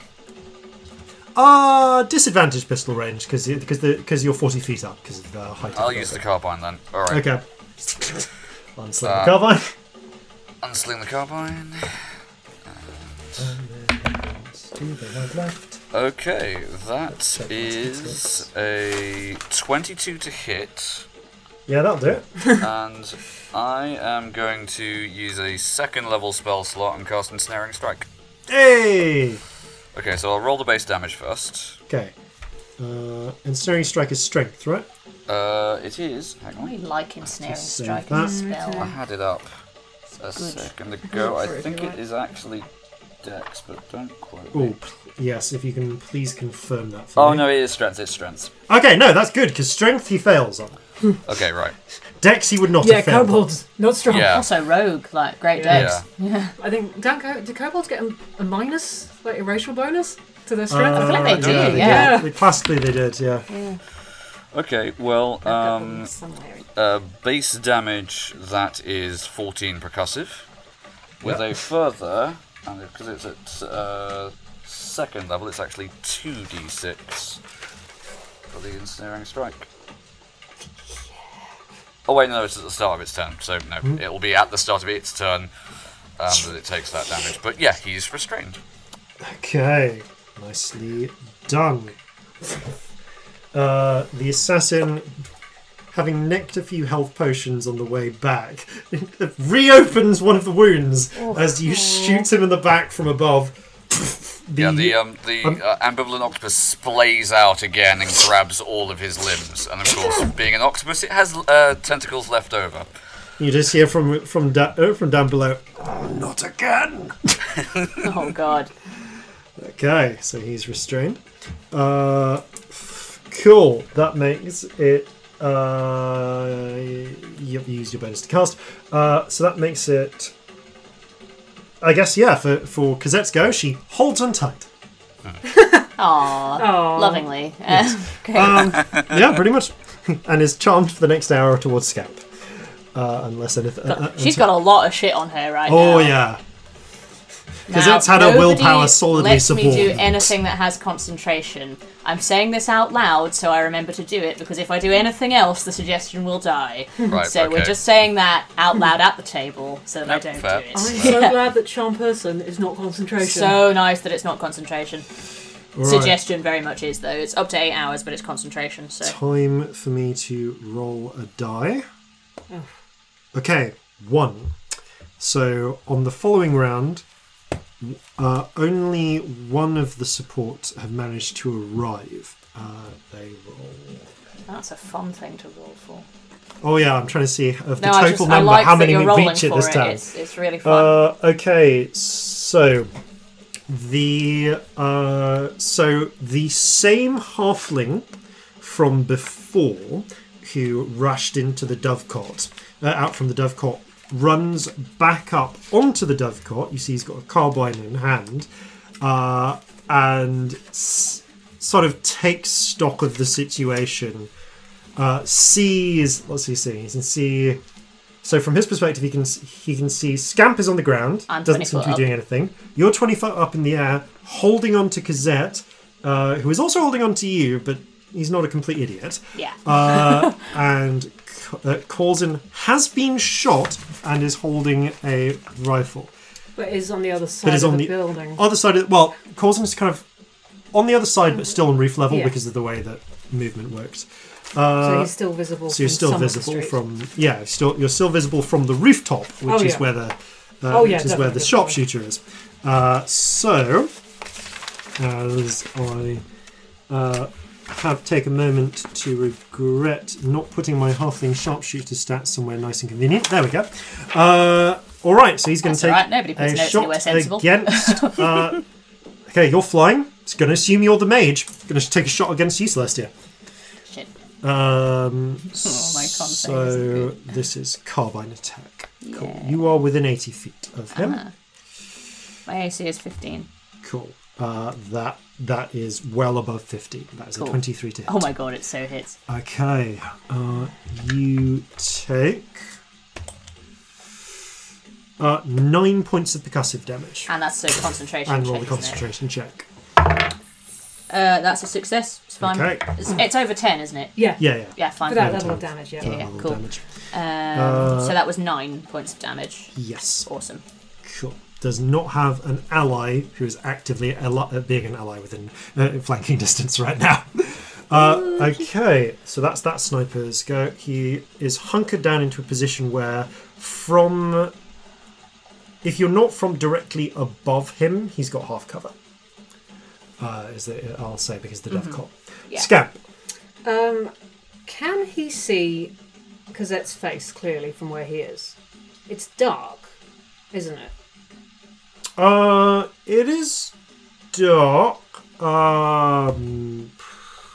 It's possible. I mean, he knows what. You get the assumption that he knows what her outfit is. But can he see her mouth moving? You don't know. Okay. You know that halflings don't have dark vision, but it is dark. It's conceivable that he couldn't. I'm going to fly between them, and as I pass between her and him, blocking his sight for a moment, I'm going to cast Minor Illusion and use her voice. Okay. To say, there are assassins in the building. These people are getting me to safety. You're shooting the wrong people.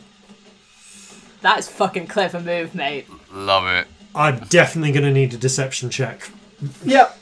I'm going to fucking tides this. It will be really funny if it's bad, though. So it's not great on either one. It's not very good. 17. 17. So there are assassins in the building. These people are bringing me to safety. That is complex enough. I've got to give him an insight check against that. Because I'm not really sure where to set that DC. It is her voice, at least. It is her voice. But he knows there's magic around. Yeah.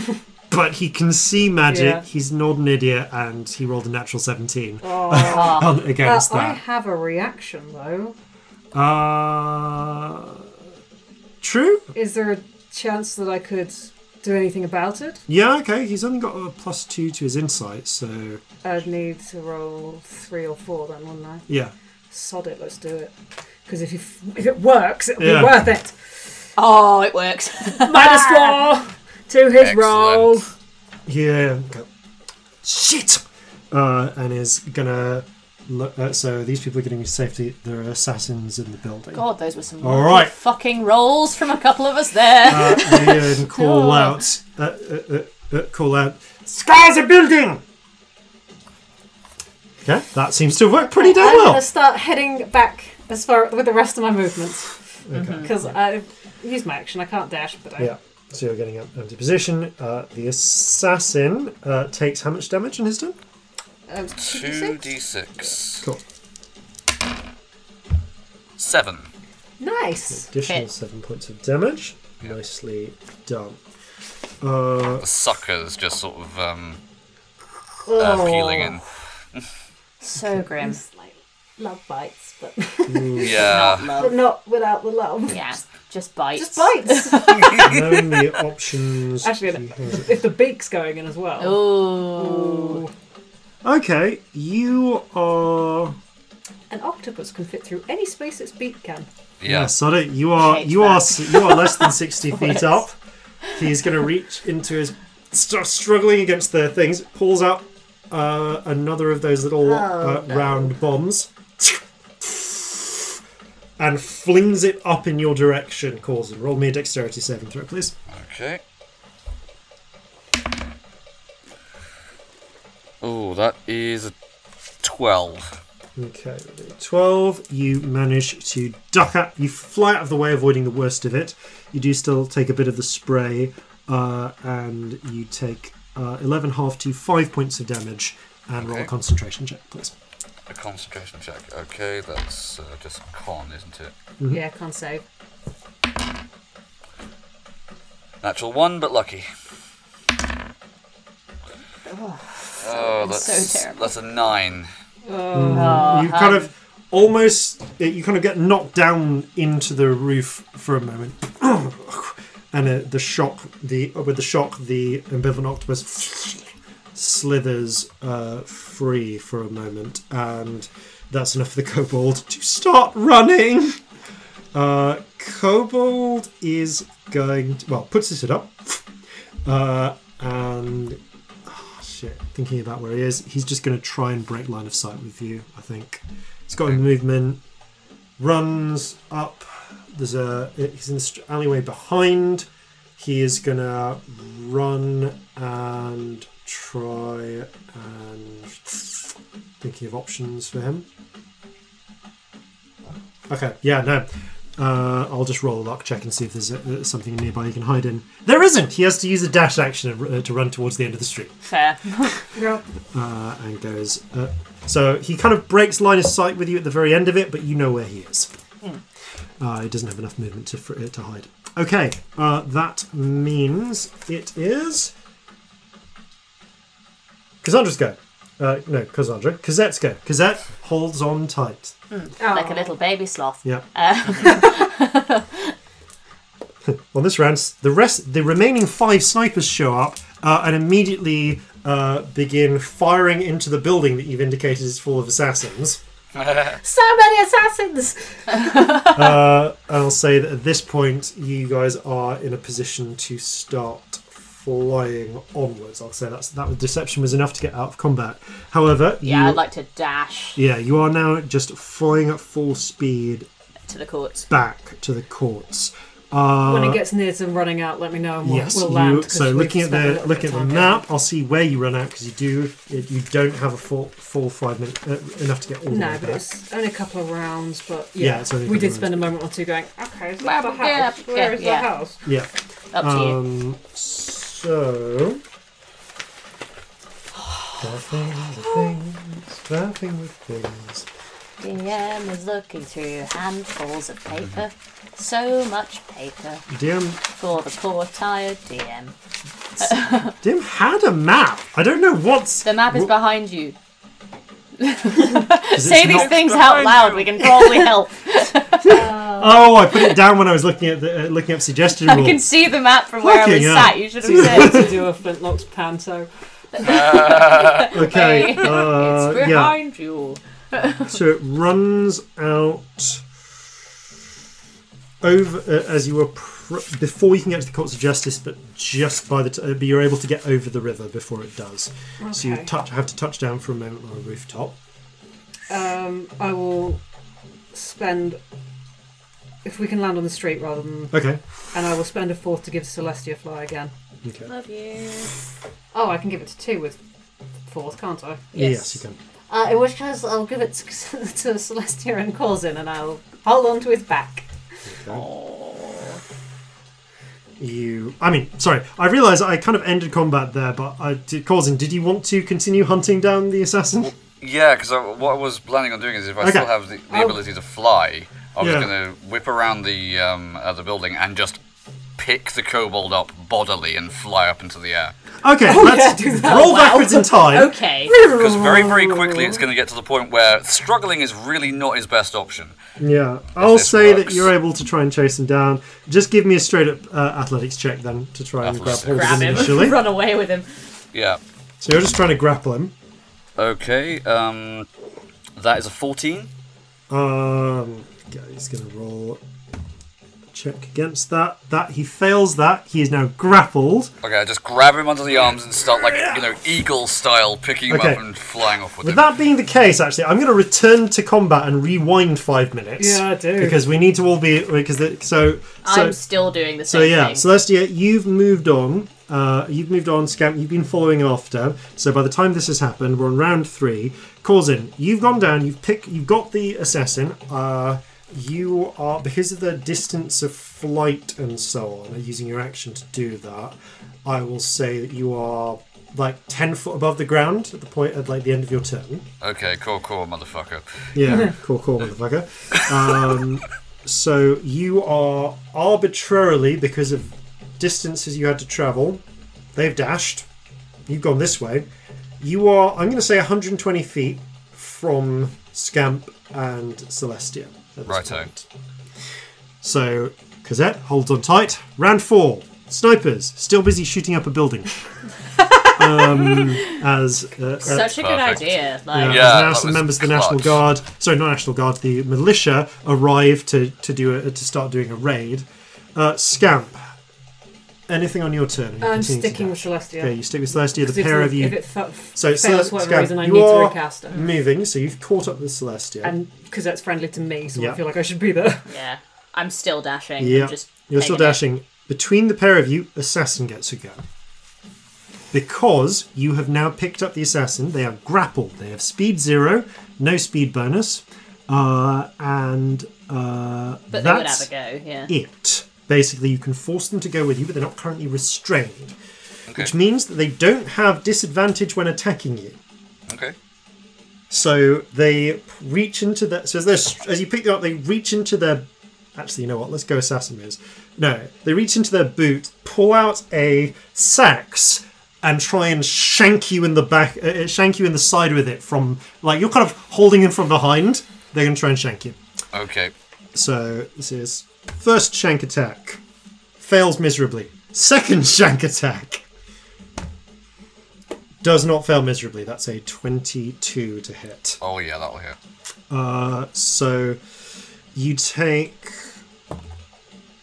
6 points of piercing damage and roll a con save with advantage because of the type of halfling you are against the poison.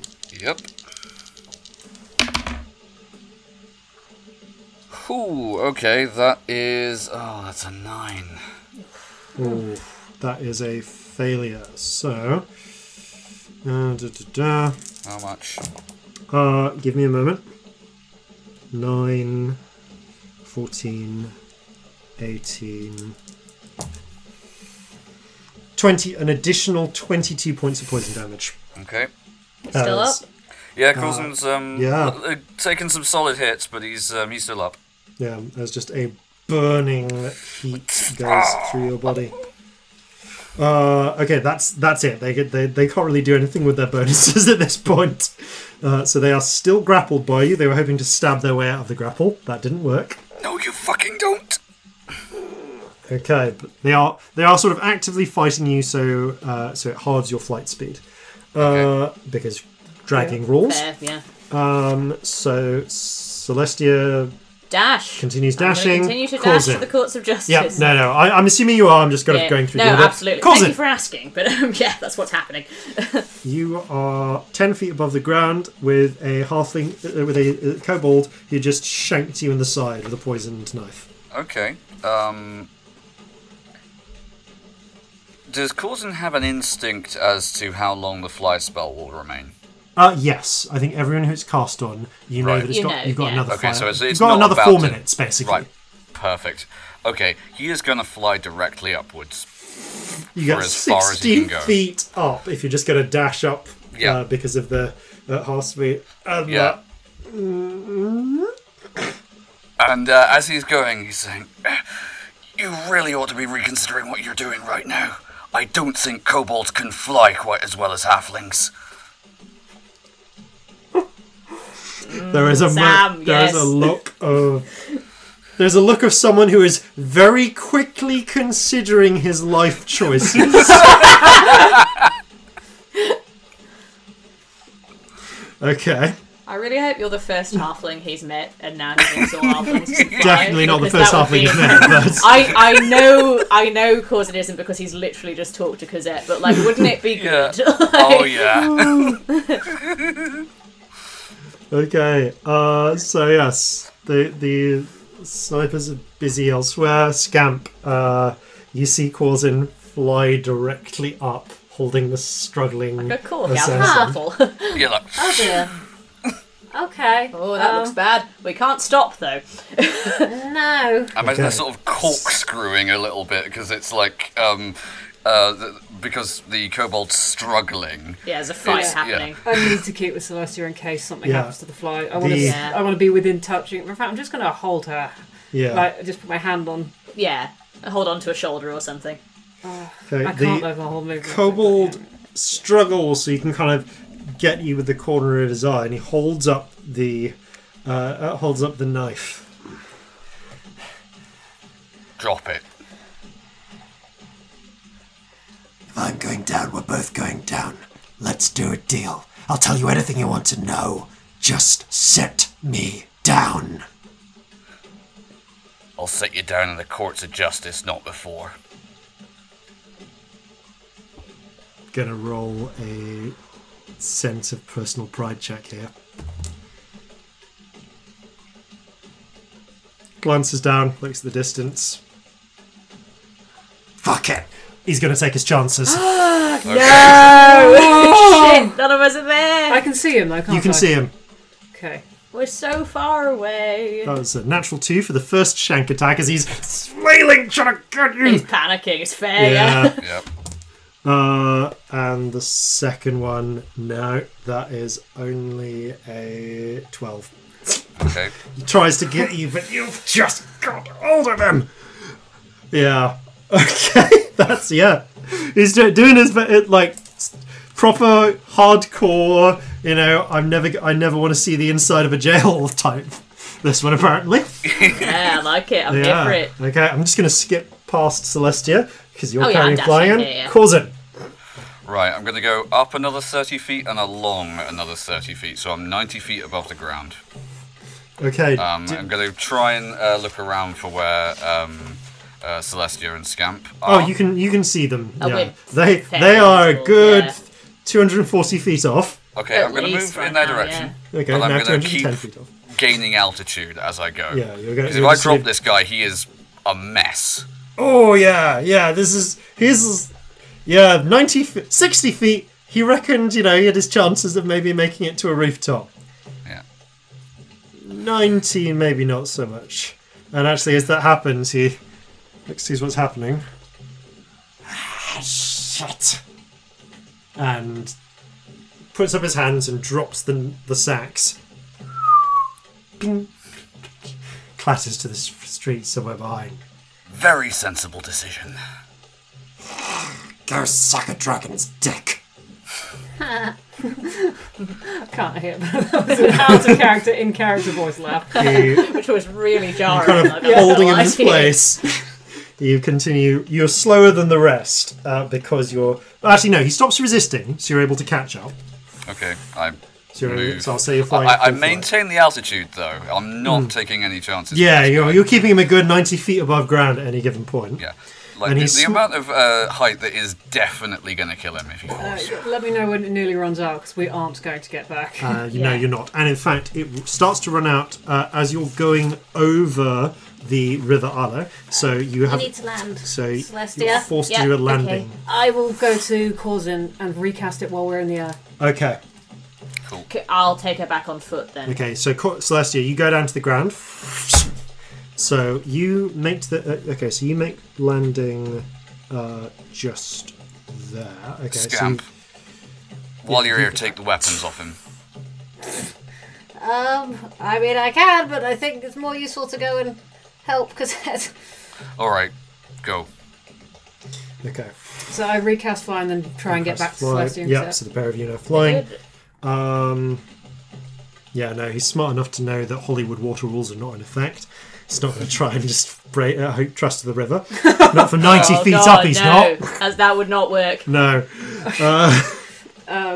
And I want to take Cosette and carry her as soon as I can. Okay. So you. The wording of the suggestion was "come with me," but she's friends with me if we keep pace with you. Yeah. I just want the option to, if we get into trouble, lift her higher. Yeah. Okay.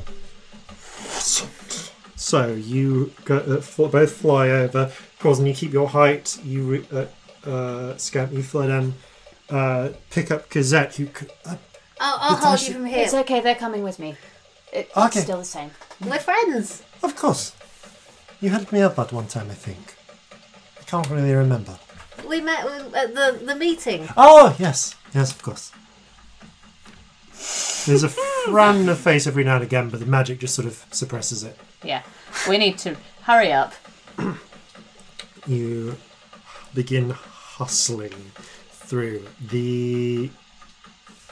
As you're running along on the ground, there is a point where...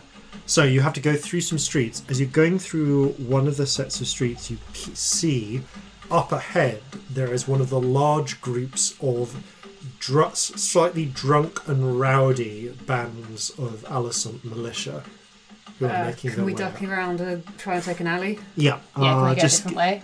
give me stealth checks though, because you're flying. I'm assuming you're not flying. No, Flying but low, the people but- who are, you're yeah. flying low. So Okay. I mean, 19. I got a nat 20 if you're bothered about me. I am. But it depends, yeah. 19. cool. Corzin, you're actually flying from a. But if you want to go, here's the thing, Corzin. If you want to fly stealthily, you're going to have to go over rooftops, like close to them. But it is dark, so at least It is the dark vision won't see him. True. Yeah. They're going to be super confused even if they do see him. How much? Or I guess you need to take a very circuitous route. No, I'm gonna try and just get there as quickly as possible. Okay, so if you're not making an attempt to hide, then I am gonna say to him, look, if any of them see us, I hope they're smart enough not to try and shoot us out of the sky. That would be bad for both of us. okay, you fly over, and you do draw the attention of the Alicent militia, who are pointing up. What's that? Is that an enemy? I don't know. But it's enough to give the the three of you, the opportunity to sneak around. Oh, brilliant. Thank you, Corzin. And make your way back. That's an impressive thing, because, like, how tall is this kobold relative to Corzin? They're short. About I pretty know they're similar short, size. but- He's a little taller But, than you, like, but not much taller. I'm assuming, because it's usually a fair assumption, that he's taller than Corzin. you're Yeah. So very... he's about like 4 inches taller. Okay, right, well, yeah, about I'm just 4 thinking, inches. like, we're 90 to 120 feet up. Like, we are literally mouse-sized compared to... That's actually a where they fair are point. relative. Yeah. Teeny. Oh, kobolds are between 2 and 3 feet tall. So yeah, about the same height, actually. Yeah. Okay, yeah. Yeah. Aww. Yeah, he's... Good point. You guys are pretty tiny. Maybe you don't draw their attention. Okay, you don't actually. You're actually going so high up I'm just thinking of perspective here, that yeah. they don't really notice. And the kobold is playing along and keeping quiet for this bit. I'm going to have to try that out now. Tomorrow I'll have a look at, like, something at the end of my garden and get... Yeah. Aww. Okay, so the pair of you scuttle around and eventually you make your way back to the courts of justice, because you kind of wait until the group passes onwards, because they didn't see Corzin in the end, and then essentially run/fly to the courts of justice. Corzin, you're currently hovering 120 feet over the steps. Alright. There are guards outside. Okay, if there are guards outside, I will attempt to fly down to the guardhouse. If the kobold attempts to resist at any point on the way down or tries to escape, I am going to just pile drive them into the cobbles. Yeah. Oh, God. It's such a beautiful image. It really is. It's really good. It's so good. I'm actually kind of imagining it's done at an oblique angle, so it's sort of just like skidding along the ground if they do it. Okay, so yeah, I guess you kind of want to landing, but with your fist in his face. Just I was picturing an elbow. roll an insight check. An insight check. Yeah. For if this just kills him or not. Yeah. or Okay, an insight check. That's kind 13. of resist. 13. Okay. He just holds steady all the way until you get to the ground. Right. At the moment you get to the ground, however, he's going to try and break free and run. Okay. So, I'm assuming we're already in. Yeah, this so point. you guys will have possibly just gone straight in. Well, against this. right by the guardhouse, but I'm going to attempt to stop him. Okay, roll an athletics check to counter this acrobatics check. It's going to try and just break free. Okay, that is a 17. 17. Rolled a 23. Oh, fuck. Okay. Just manages to wrench free. Makes it. He's just got it. There's wide open space in front of the courts. He starts running towards the exit. I'm gonna yell, "Stop him! He's the assassin after Savat!" At which point the guards. Fucking hell. 3. Okay, so 3 of those 4 shots just hit. Oh dear, we could do with him not dead, really, couldn't we? 7, 11. Yeah, so that's... Oh, actually, is that enough to do him? Because with the damage you already did... That's interesting. We might need to speak with Dead, right? Yeah. No, 19 points of damage from those 4 guards on the entryway. He's still just up. Jesus. So I guess I'm going to do this in improvised combat rounds then, with Syntax space. I'm wondering if... Damn, I thought this was kind of done, so I've gone in. I wish I hadn't. Bugger. That's okay. You guys can be sort of at the doorway, actually, if you want. I won't keep the initiative rounds from before. Technically, I would be behind Scamp, because Scamp's faster. I was sticking with you, though. True, you were sticking with me. We were going to... I'm assuming you guys were all kind of joining together at the same point. There's not a fat lot I can do either, that's the thing. I can't take the suggestion off. Yeah. But, yeah, so the kobold gets 50 feet away, and I'll just reuse the initiative counts from before for convenience. So, Scamp, you can see this happening. Okay, how far away? They're 50 feet away. I do have 1 first level spell left. So I'm going to put it down, move away from her a little bit, and cast Command on the kobold. Command is 60 foot? 60 feet range. Cool. Yeah, what do you command? Halt. They stop, and I'm going to say that's enough. Guards pile down on him a moment later with manacles. Rugby scrum. Yeah, there is a making sports references. There's a furious scrum as they manacle this this kobold, hands together. It's basically just hog tie him with iron planks and drag him into the courts. And with that, you all make your way into the courts of justice for whatever very likely interrogation is to come. Oh dear. After these, no doubt important, messages. If you like Flintlocks and Fireballs, you can listen to us through the free, easy-to-use app Podcoin and get paid to listen to our podcast and every other podcast. When you listen to a podcast through the platform, you'll get Podcoin. You can spend Podcoin on Amazon or Starbucks gift cards, or you can just donate it all to charity, which is what we do. If you listen to podcasts anyway, do it through Podcoin, and you can help out someone else at no cost to yourself. So, download the Podcoin app on iPhone or through the App Store on Android, and you'll get 300 Podcoin off the bat with the invite code FLINTLOCKS. Podcoin is the podcast player that pays.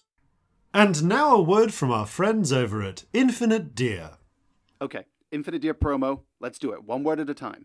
The podcast is Infinite Deer. We are Infinite Deer. Listen To us on iTunes and wherever you get your podcasts. Why? Oh, we forgot to say Dungeons and Dragons. Oh, we're a D&D podcast. It's been a while since I've been here, but let me tell you, I've been on quite a few heists in the time between. There is that canny art job, the business with the bank vault, and of course, that 17th crate of wine. And now I think I'll have a drink and like, rate, share, and subscribe to Flintlocks and Fireballs. And welcome back. So, you have just managed to convey Cosette Coterie into the Courts of Justice. A heavily manacled kobold assassin has just been dogpiled by a bunch of guards and dragged in as well. What do you do with your prisoners? Put them in some cells for their own safety. Yes, are there any cells we can take them to with guards? There are indeed. And that's where I would like to take them. Framing it to Cosette as protective custody, and since she is compelled to follow you... You're going to be really safe here. Okay? It's definitely the safest place. There are assassins around. I've got a lot of guards. She seems uncomfortable, but the magic stay with you. eases her along. I will stay with you. Okay, I should. Sorry. Okay, yes. I should stay close to Celestia. Yes, definitely. Yes. Making sure I'm out of earshot of them, I'm going to say to the guards, make sure this one goes into protective custody as well. I have a distinct urge to beat the crap out of them.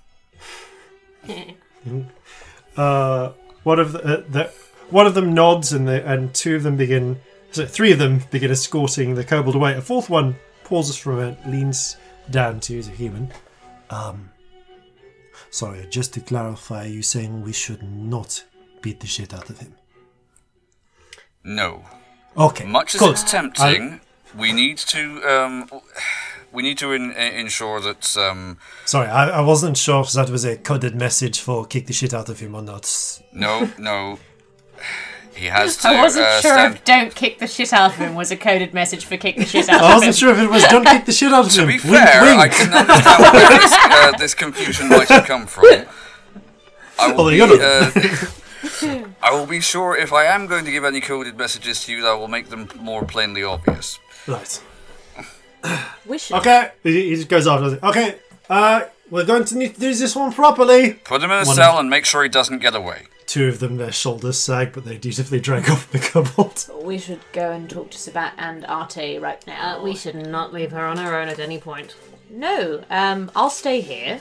I'll stay too, because we're I'll her go friends. and yes. relay I'm going to what's stay happened. in the cell with her. Okay, so you guys Assuming that there are also guards in the cells. cell, because I'm not a fucking idiot. How long have I got left on Charm Person? Charm Person, because of the time you've spent, you have like 50 minutes left on this. Cool. Because it's an hour, I believe. I have 8 hours of her coming with me.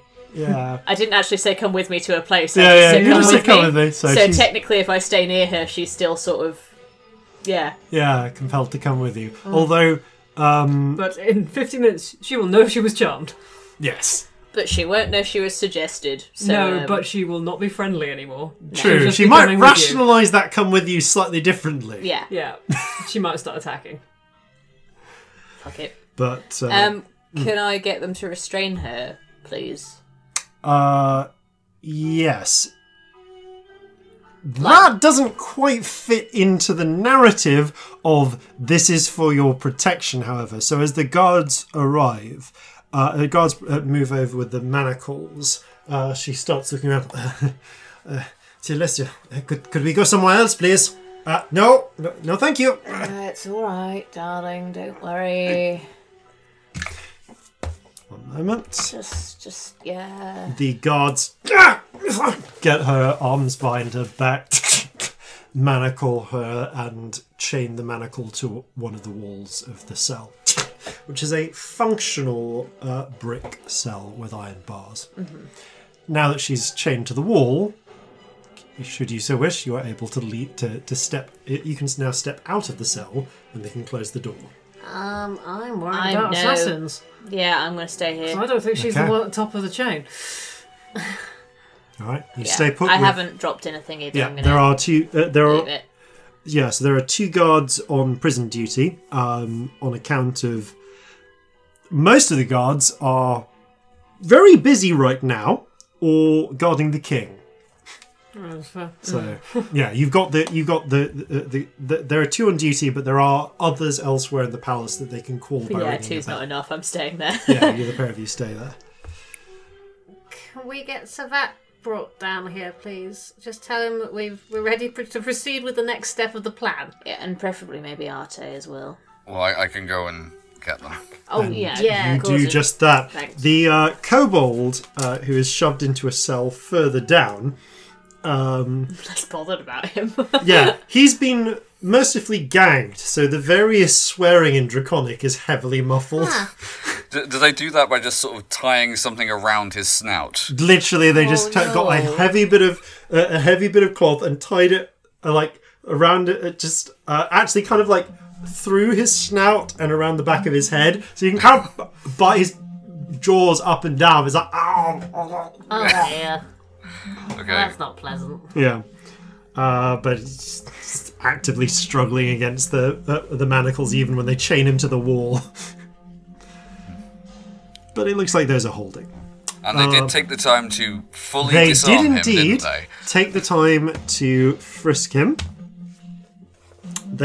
So you watch as they retrieve from his person How much of an arsenal does he have? Okay, so they get his pistol. They get the garrote. They get 3 more bombs. They get 2 vials of clear fluid. They get 2 more knives. Where was he keeping those? He had so many. Boot for the knives. Bombs were tucked into the coat. The garrote was was hidden in his belt, and actually the first knife was down a boot. The second knife was sewn into the lapel of the coat.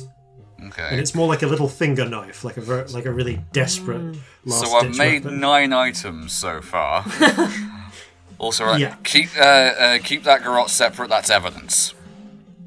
They nod and they do take it away into another room to lay them all out. I mean, it's on brand for a kobold to have everything. It's a kobold's thing, isn't it? So, Cosette, have you got any weapons on you? make a persuasion check with advantage, because you're a friend, but 10. Oh, hun. I rolled 2 5s. No. Okay, do I believe her? Roll an insight check. 14. Seems pretty trustworthy to her friend. Do I believe her? Roll an insight check. 18. I mean, you literally saw her with a gun earlier, which, as far as you know, is still tucked under her coat. I'm going to search her for weapons because she's tied up. Yeah, the guards didn't bother frisking her because of the way you brought her in initially. So, seeing you do this, sorry, let's... help them if you Yeah, will. with everyone joining in, they remove a gun and a knife from her. Can I specifically ask them to look for any form of suicide pills? Okay. Okay. Because I'm super paranoid we're going to lose her. Yeah. Okay. On that, actually, I'm actually going to have you roll. All right, Celestia, your investigation check is basically equivalent to that of the guards, I'll say. Cool. So I'll roll it roll with it. advantage, Oh, with advantage. just to represent them searching. That is a good thing. It had advantage. It's a 22. Okay, with all of you helping, they don't find anything that would indicate a suicide pill or anything of that nature. They do find the silver ring with the hatched A. Can I take the time to cast Detect Magic as well? Yes, you do. While we're waiting for people, yeah. I'm just remembering the last game we played where people's faces exploded when they died to stop Speak with Dead. Yeah. Yes, they did. Speak with Dead doesn't function if you don't have an intact jaw. Yeah, in our last campaign there was this whole gang that had like tattoos that when they died would explode and take their lower jaw off so you couldn't do Speak with Dead. It was really disturbing. I had a similar thing happen in a campaign I was playing in once where literally the skeleton would rip their way out of the body. In order no! Oh, contingency animate dead. Nice. Oh, that's grim. Yeah. Oh. Creative though. Yeah. I like it. Fuck me. Ow. Jesus. Ooh. So, okay, so... casting Detect Magic. It'll take a few minutes. So. Okay. There are a couple of broken vials in the kobolds' belongings that are found. They have tiny traces of liquid that show up. Two of them show up as the remains of a health potion. The third one shows up as some sort of transmutational potion. Face potion. Yeah. That one was the face one. That's useful that he still has one. Oh, no, it's just the remains of. There is a very, very faint abjuration aura around the ring. Okay. Not strong enough that it looks like an inherently magic item, but more almost as if it's been marked in some way. It's being protected from something. Well, it's Scrimshaw's thing, isn't it? Okay, that's fine, as long as there's no spells that will go off when we try and ask the truth. Yeah. Just being cautious. Nope, cautious is good. By the time you finish doing this, the order, obviously they'll come down with you, accompanied by a handful of guards. Savat, Arte, and a figure you don't recognise. Let's go. Yes, okay. A half-orcish woman with wearing a military uniform, and with very short-cropped black hair, and you can see, and her lapels. Sorry, not the lapel. The rank epaulets are silver, and you can see that there is a mark on the lapel of her jacket of the crown symbol of the regent. Looks like a military. Looks like a military attached cleric. And Savat sort of nods at you, frowns at Cosette. He says, "Sorry. So she's all. We're in position for confessions, witnesses." Yep. All right. Okay, Lucia, if you could please take care of she's got a suggestion on her. Will that matter? Should I take that off now? The orc speaks up. Yes, if you could please drop any outstanding magic that may be affecting her mind for the purposes of a court inquiry. She's charmed, I can't drop it. It just lasts. Very well, I can dispel that if need be. Probably best. Sorry, but the legal requirements means that she cannot be under any mind-influencing magic, apart from the zone of truth. Can you cast a zone and then get rid of the thing? Because I can ask her not to resist, it might make things quicker. Alright. Yes, Yes. No. That should work. Cassette. Yes? They're going to cast a Zone of Truth just so they can get you out of here quicker. It'd be easier if you just don't resist it for now. Okay, I'm going to give her disadvantage on her check to resist that, because she trusts you, but she's not completely not her own person. Yeah.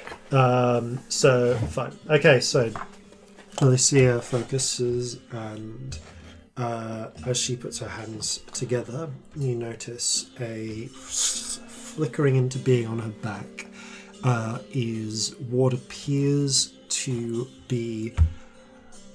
It's a curious sort of creature. It looks almost like a cross between a monkey, a lizard, and a bird. Ooh, it's got like a bird-like head, a long monkey-like prehensile tail, and scales. And it is, to those of you who can see spirits, bright orange. I wish I could see that.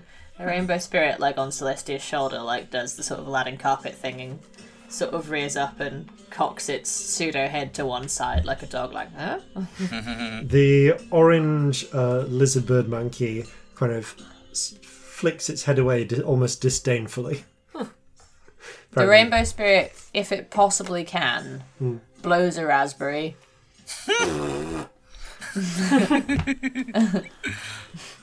The bird, the lizard bird monkey, however, takes flight and swirls around the cell. I'm just going to quickly check what the range on this is, because she may be able to do the other cell as well while we're here. Corzin looks at the octopus and they both kind of shrug. Yeah. Aww.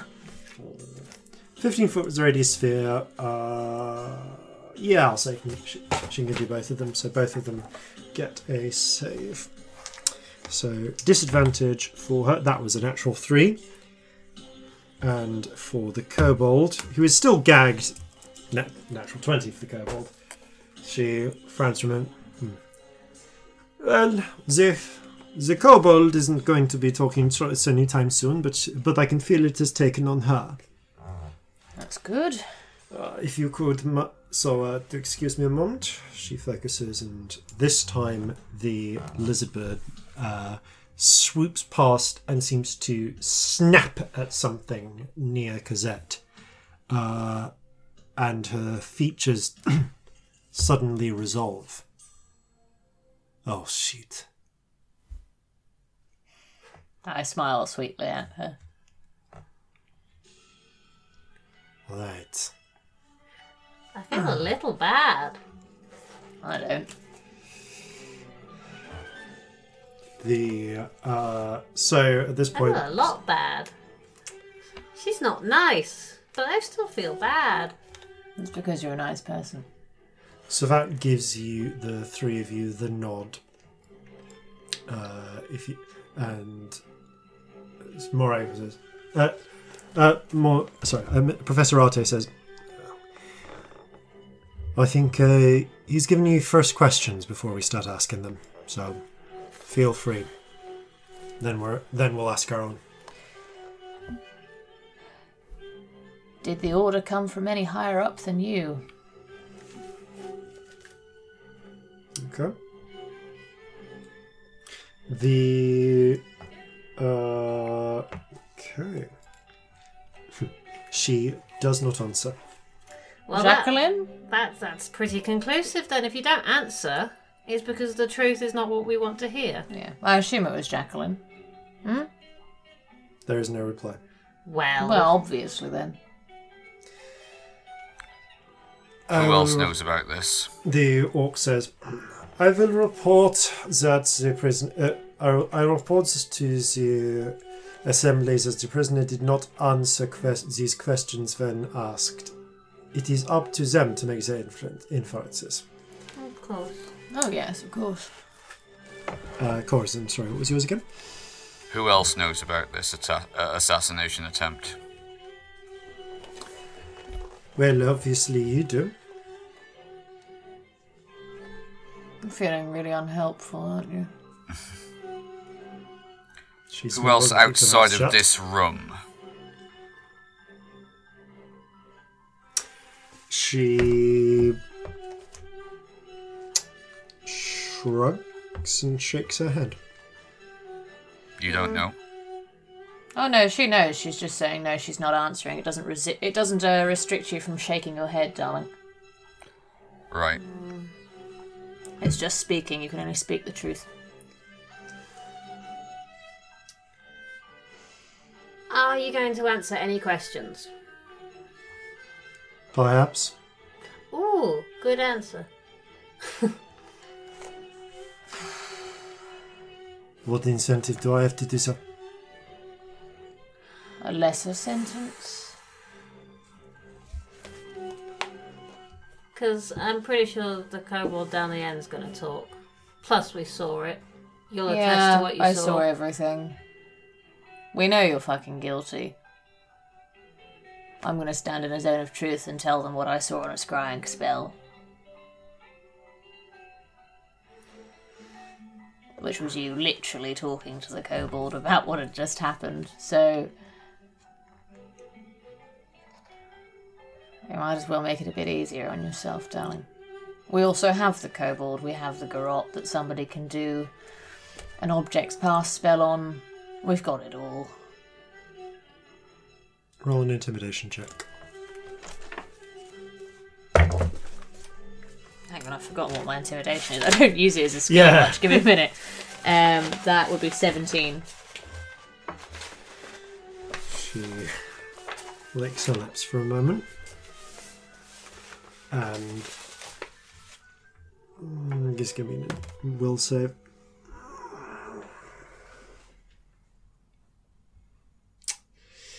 So what are you offering me then, and what do you want?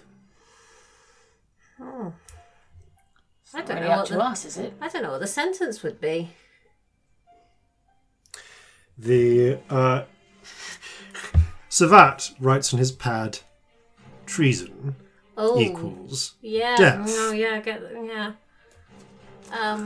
She kind of rubs at her throat.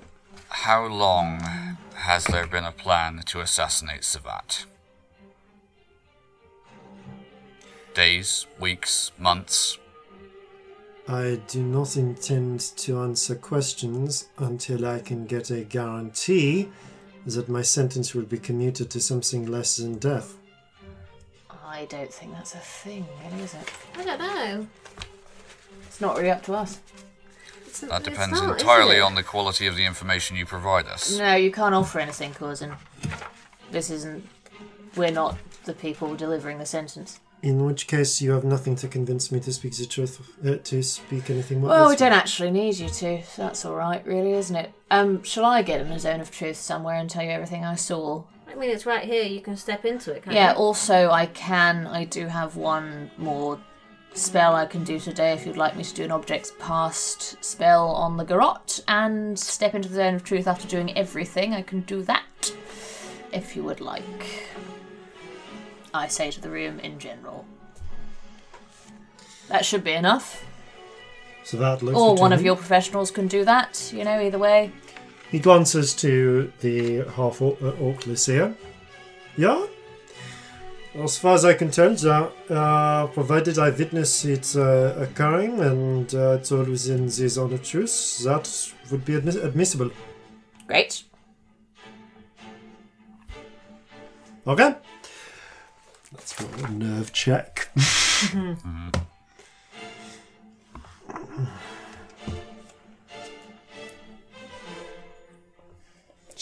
Cosette folds her... well, can't fold her arms because they're tied behind her back, I realised. So she is going to clink, clink, clink, sink against the wall. There's a sullen, somewhat defeated look to her eyes, but as you enter the zone of truth and you sort of willingly let go of any resistance... I don't resist.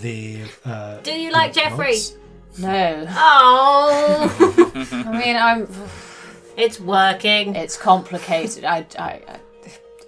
It's weird. It's like a tiny person. I hate it. The zone of truth's working.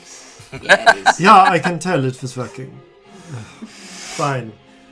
Out of character laughing.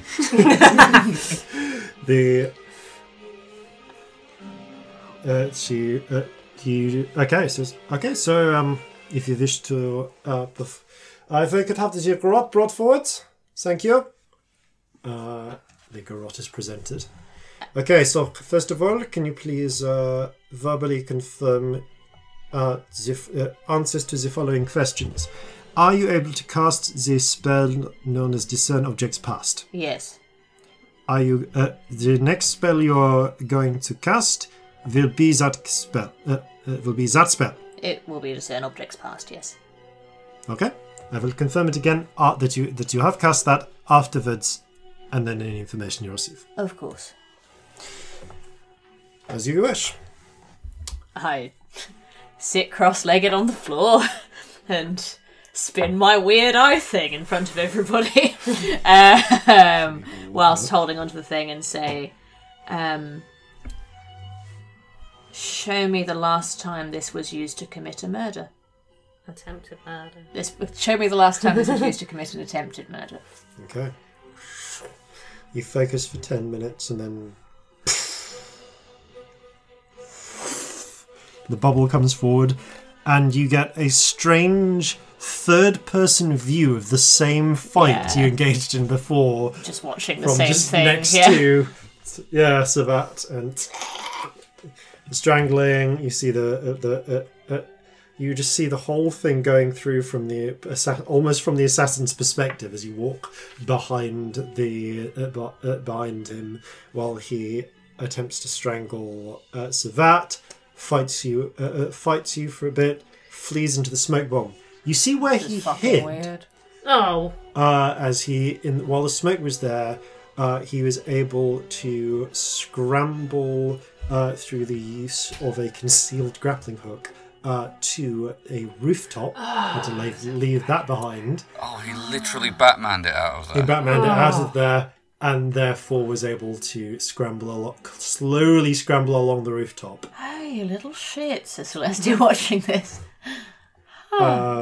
And you carry on, and towards the end of the vision, you see the phase shifter potion wear off, and straight the hair curl, the blonde curls sink inwards into the flesh as the face elongates into a kobold snout, and the hair becomes just the frills at the back of his head. Oh, that's creepy as shit, isn't it?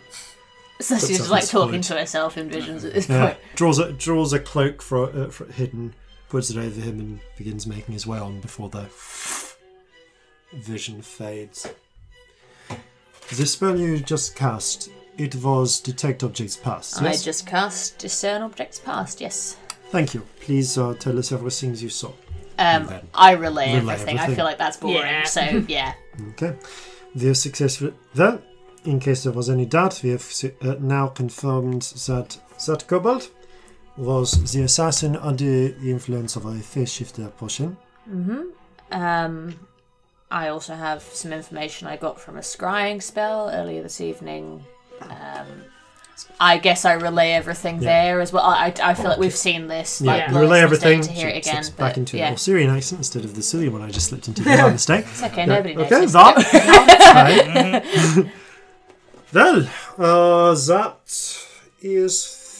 that is enough to pin. Damn it! Yeah, that. I've forgotten how to do a German accent today. That's weird. Yeah. I would also like to make a point of that I did the scrying spell to find that specific person. Like, I'd like to tell him sort of how I cast it, if that makes any sense. Because I did word the scrying spell. But they don't know about past scrying. Oh, true. Yeah, no, I don't say that. So you're about to go into that, and then you stop speaking and just say that you reiterate that you cast. I just say that I scryed. I mean, how does it work out of character with normal scrying? Could I have still worded it to say, like, show me the person who gave the order? No. Okay. You really can't. Scrying as it is in the book, so the normal version of the scrying that doesn't take advantage of past or future use is it is someone known to you. Okay, so yeah, I just know. So in fact, a normal scry used against the kobold would have failed because it would have shown you because you'd have been searching for a dead person's image. Ellie, was making that mistake. Okay, so I'll say that you don't. So, because I have never used a normal scrying spell. I've only used it with the eye. I've never had any other character. So, using the normal scrying spell, you can see and hear a particular creature you choose in the same plane of existence or a location. So, yeah, basically, the eye allows you to seriously break some rules with what is known about how scrying works. don't. I just say through a scrying spell. I don't go any more specific than that. You just state that through a scrying spell you saw this information. The roll an intelligence check for the orc. Okay, the orc accepts this and does not pry for further details. Okay. So, that should be enough for us to convict. Well, that certainly allows us to put a conviction on Miss Corzin here. However, it is not ironclad evidence against the against your other friend. It may be enough for you to bring her to trial, perhaps. I'm confused. What you have is evidence that Cosette employed this assassin to strike at Jean-Paul Savat. But it doesn't incriminate Jacqueline, is what you're saying. None of the evidence that you have mentioned directly incriminates her. And Cosette has not confirmed that her employer was responsible for this. Well, her patron was responsible for this. So I can read thoughts. I say still in the zone of truth. Don't know if that's allowed or not. No idea of your legal procedure, but I thought I'd offer. The orc looks uncomfortable. I'm from the Underdark. It might work differently there. If that's not a thing we should do, then let's not. To Savat and Arte. The Arte looks to Savat. I mean, sets a questionable precedent. If it sets a bad precedent, maybe we shouldn't do it. Well, we know that it's something that the Royalists have already tried to claim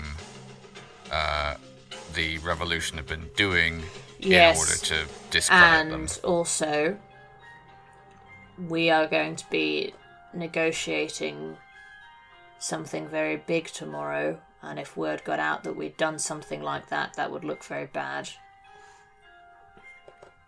As much as I'd love to, we probably shouldn't. What do you think? I agree. And they did. That was a thing that was used against the assembly before. Yeah. Maybe best not. Not my best idea, I think. How long before they are due to be put on trial? The Arte looks. You mean Cosette? Pretty much any time we want.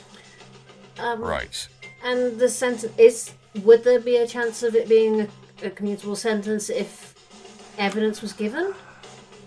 There's certainly past precedent for commuting a sentence perhaps down towards life imprisonment or a lesser sentence in exchange for turning, well, traditionally the term is king's evidence. Ah. So. I mean, she does have it. Like, she knows who she's employed by. I guess that sort of comes down to it. We're still in the room with her, aren't we? Yeah. Yeah. I look over at her and just make a sort of questioning gesture. It would certainly look better for you if you'd cooperated with us. Otherwise, they'll assume that the whole scheme was down to you. Cosetta spent the last 15 to 20 minutes just staring down, lost in her thoughts.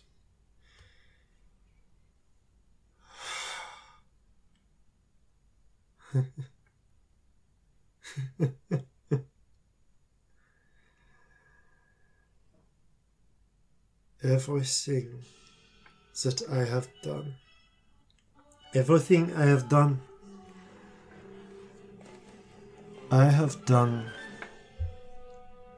for my people, for the people of Seoul.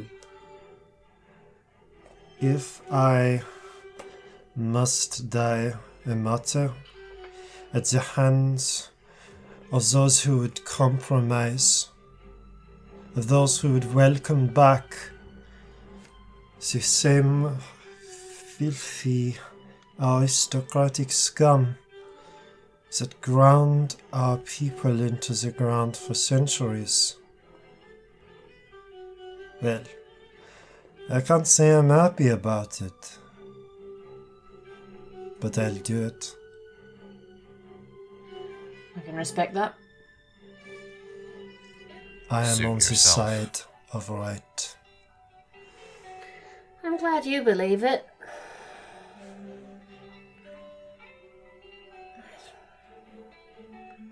I don't like the aristocrats much, but the country's on the verge of collapse. There's a war coming unless you make peace. Sometimes you have to do things in multiple steps rather than trying to get it all done at once.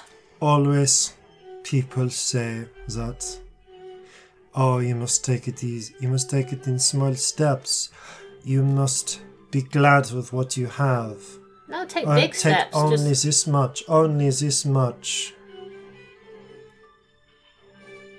Small steps count for nothing when so much of the pie is held by those who have always had it. I There understand. must be liberty.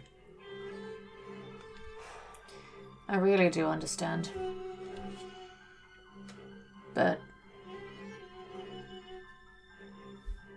I think sometimes the right way is the slow and less glamorous way. I think a society so intrinsically wrong can't be fixed overnight. And I think doing so would make the most bloodthirsty people be the ones in charge at the end of all of it. If you fight for a country, you get the murderers left. And I don't think it's a good way to run things. But I respect that you're standing by what you believe to be right. And these aren't little steps, these are huge, huge steps. It's just not all in one go.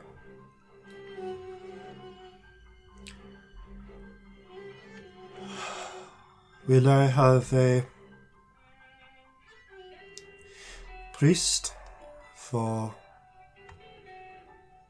my last confessions before the end? I don't know, that's not on me. The cleric nods. Not under any zones of truth, if you please. Not just for my own sins. And if I may make one last request, make it quick. I've heard amazing things about Madame Guillotine's new invention. Not hanging, please. Let me die with dignity. That seems fair. Otto glances to Savat, who has a very stony gaze, but nods stiffly once.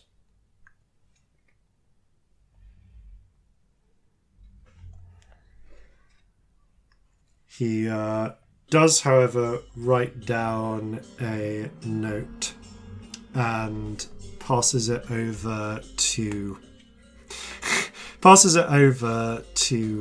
the to Arte, but you easily I'm going to say the three of you catch sight of it, and it just says, however, However, feel free to drown the fucking kobold.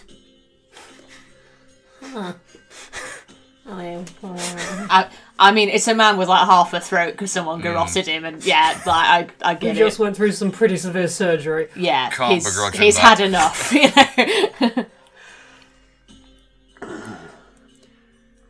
Well then. That's a point, actually. Does Corzin see that? I'll say he did, yeah. Alright. He wasn't being too subtle about it. Is the kobold a citizen? They look around. Someone shrugs.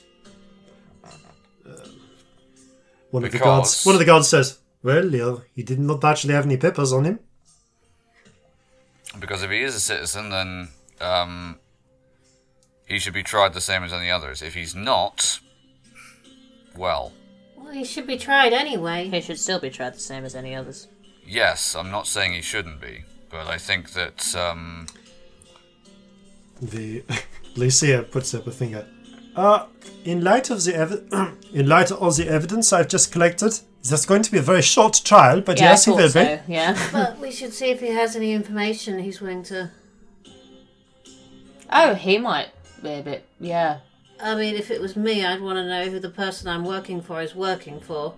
a useful piece of information might also be how, if he is merely a mercenary in this, he was contacted. I mean, I think she called in a favour, darling. By the looks of that ring. It's one of Scrimshaw's. This... It might be that he just got a very favour called in disturbing. and he doesn't know anything else. Very well. But if it was me, I'd want to know more. Exactly. I want to know what I was getting into. But equally, if that's a favour that she's called in, she can say no, it's just a favour, you've got to do it. Yeah, but I follow people, I dig. True. Worth asking. Yeah. Doesn't hurt. Oh, I'm getting suspicious in my old age. How old are you? You're like... Corzin does 14? actually laugh out loud. I have no idea. Celestia giggles. There's like a slight edge of hysteria to I mean, it. I could step in the circle if you like. I'm pretty sure I've still got no idea. I'm not sure You should that's really how it find works. out how old you are at some point. I don't want to know. Okay. You could be 83 and just look really good. What if I'm 7? We should stop talking shit in this really serious room. We haven't had a lot of sleep. Ignore us. No, it's fine. I can tell. It's been a rough few days. Let's go and question this kobold. Before we all go the fuck to bed. Walk over to the kobold. They give the nod. Some of the soldiers come in, pull open the, pull up the gag. Hello. I'll tell you anything you want if you commute that sentence down other than death. I'm fine with that. Whatever you want. You want me to kill some people for you? I'll do that. You want me to convict that lady? Yep, sure. Whoever she is, she did it. Absolutely. How do you have this much energy after all that shit? You need to give in to the zone of truth. You really do. That would help. Kind of eyes dart side to side. We have all the evidence. It's literally the only chance you have at all. That way we can prove what you're telling us is the truth, and possibly you'll have your chance. I step into the zone of truth. I've just done a discern object pass spell. It sort of on discerns. your garrote. It's not going well for you, darling. Sighs and start talking. Lowers his resistance. Okay, so I lied about the being able to pin that lady for you. About being able to what? To pin whatever her name is, Josephine, Jack or what. I don't know who she is. Okay, so do you know anything more? What do you know? Tell us what happened. Tell me a story. Go on. Look. That girl over there. She came, found me, got the information, probably from Feng or someone down below, where I was... Who's Feng? You know, Scrimshaw's accountant. Oh! Yeah, I remember fella. Feng. Yes. Yeah. Yes, of course. So, presumably she bought the favour I owed, brought it to me, said, "You gotta go kill the president." Shit. So I had to do it. Well, fuck. You had a bad fucking day, didn't you? No! Well, actually, yes. I'm gonna complete that. Yeah, yes, I had a terrible day. Yeah, sarcasm doesn't work. It doesn't work here, does it? Yeah, no. Shit. What's your favourite colour? Blue. Oh. I've got nothing useful. No, I haven't got anything useful Look, either. if you want me to track down this Julio, whoever, and kill her for you, I'm happy to do that. Any confidence that you can do that? Because I don't. Hey! If it wasn't for you 3 fucking battle mages showing up, I totally would have killed that. Sorry, yeah. But I wouldn't. No, battle mage. Yeah, but we did, darling. Well, does this whatever her name is, have 3 of you hanging outside her? Where she is? So many people. Yeah, lots of people I can get past. Does she have 3 incredibly skilled people close to her? I mean, probably, sweetheart. To be honest. I'm feeling quite flattered by all this. I am too. I watched you fly. It's not hard. Yes, it is. It makes me feel sick. I hate it. Birds do it. You're not a bird. Bees do it. Educated. No. Right, bad thought. Oh, fucking hell. Can anyone else think of anything useful we can get out of this person? Do you think if this is a deal she bought from Scrimshaw, that Scrimshaw has any interest or agenda that is served by? No. I have no fucking idea. I think she sells favours from people. Yeah. I'd be curious to know what it was that she sold it for. Yeah. What the information was, but it won't be. But there's don't know, but I could go find it out for you if you let me go. No, you couldn't. Yes, I could. But the thing is, there's no reason that she would have been at all invested in where that favour was going to go. It was just a favour. Like, we used a favour on someone random. You remember? Yeah. Yeah. They had no investment in our situation, but they were roped in. Fair enough. Good thought, though. I just doubt it, you know?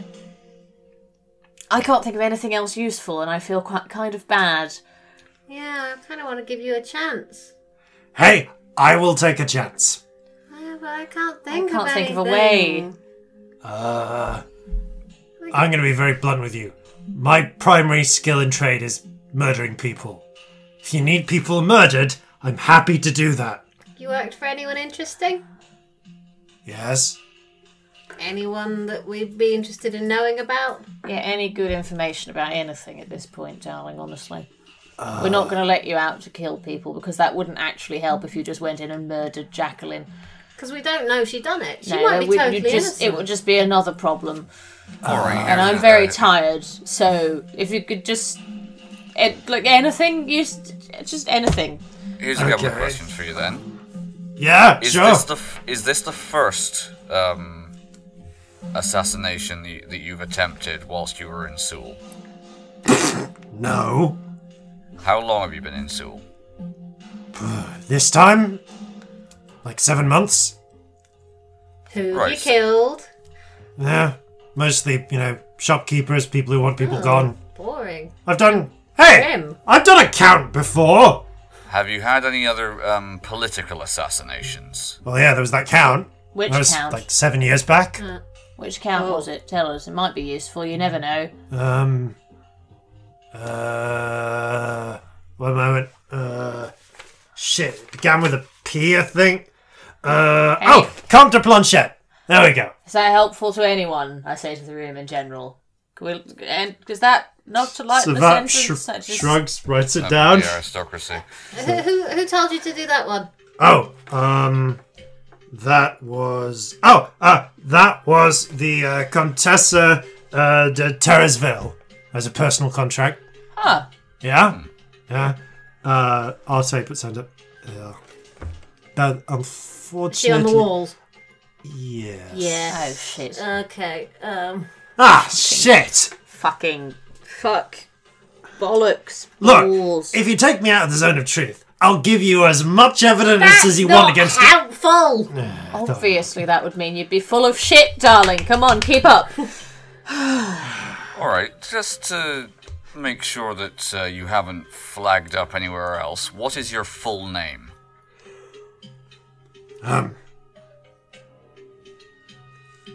Ish. Dringus. Huh, interesting name. Thanks. Where's my mother's? I don't know why that's funny. I'm laughing at that out of character and I have no idea why, but it is funny. Yeah. Making notes. If it matters, Jreengus. Not even close, but I'm Oh leaving my it God. as it is. Robbie's spelling is amazingly far away from that. Yeah. But it makes sense.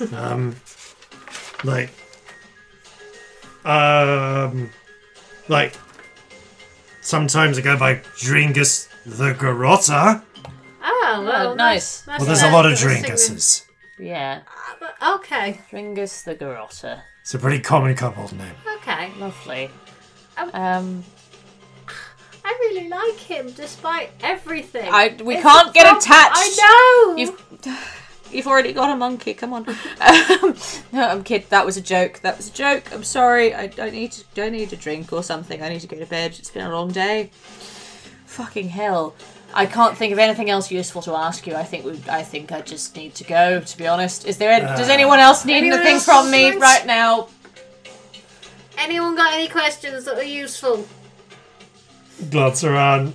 The Savat rolls his eyes, writes on the piece of paper.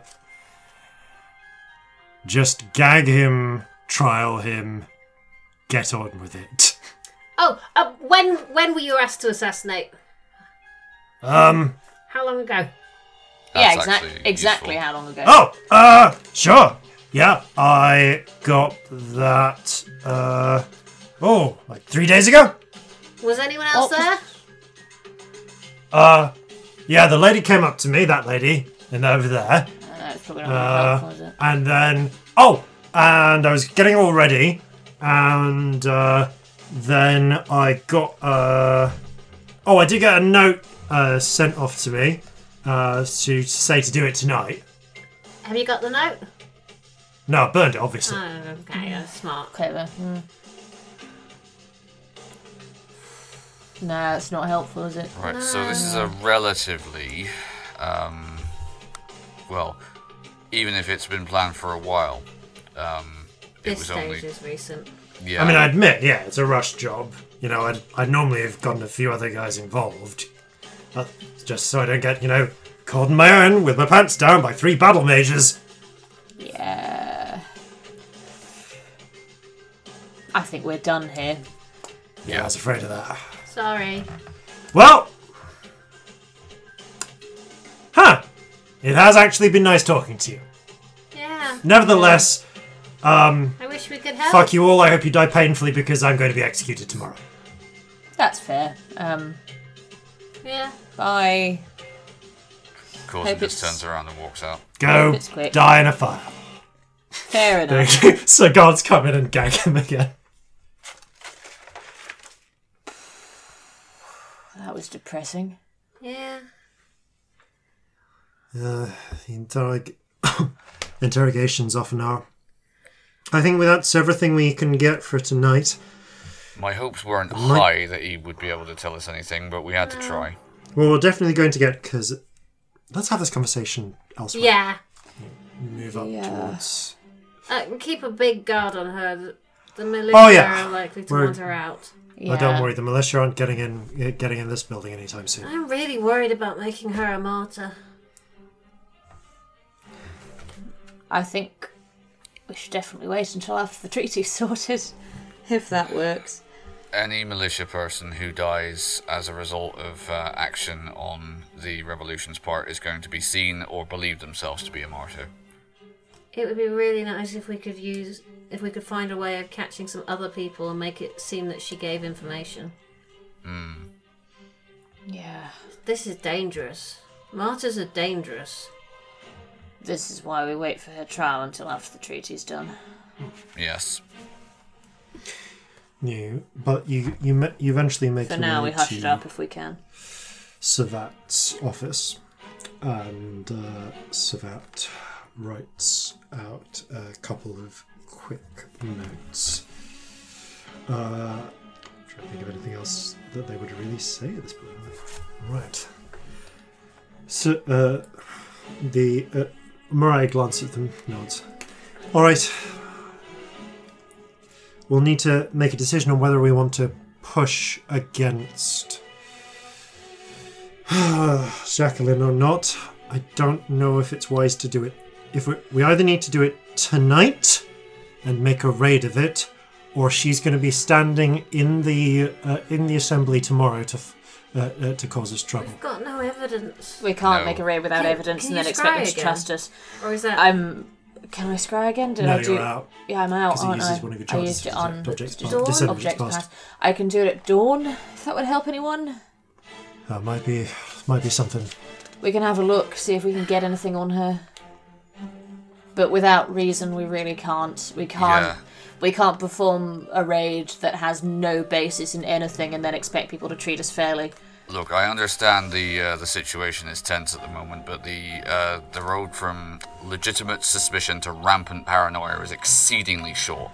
I don't think it's paranoia. I think it was her, but also there's no fucking evidence. I think we might just have to put up with her tomorrow. There will be a riot in the street if we move against her without evidence. Quite rightly, we shouldn't move against someone without evidence. That's my point. I think a lot of problems could be solved if we just quietly tidied her up, but Savat raises a hand and presents a piece of paper which is written, I agree with them. It needs to be an ironclad case, or we can't get her. The people love her. A lot of the people love her. We can't just take their leader with nothing. The king or the previous government would have killed people without trial. That's not who you are. The militia kill people without trial. We've got to show that we're a better option. And if we do, we're not. It's frustrating as shit, but I think we're tied here. Will a similar scry and zone of truth be enough? If we can see the right thing, will that be enough? Or do we need something physical? Scry and a zone of truth is good, but there are well-known legal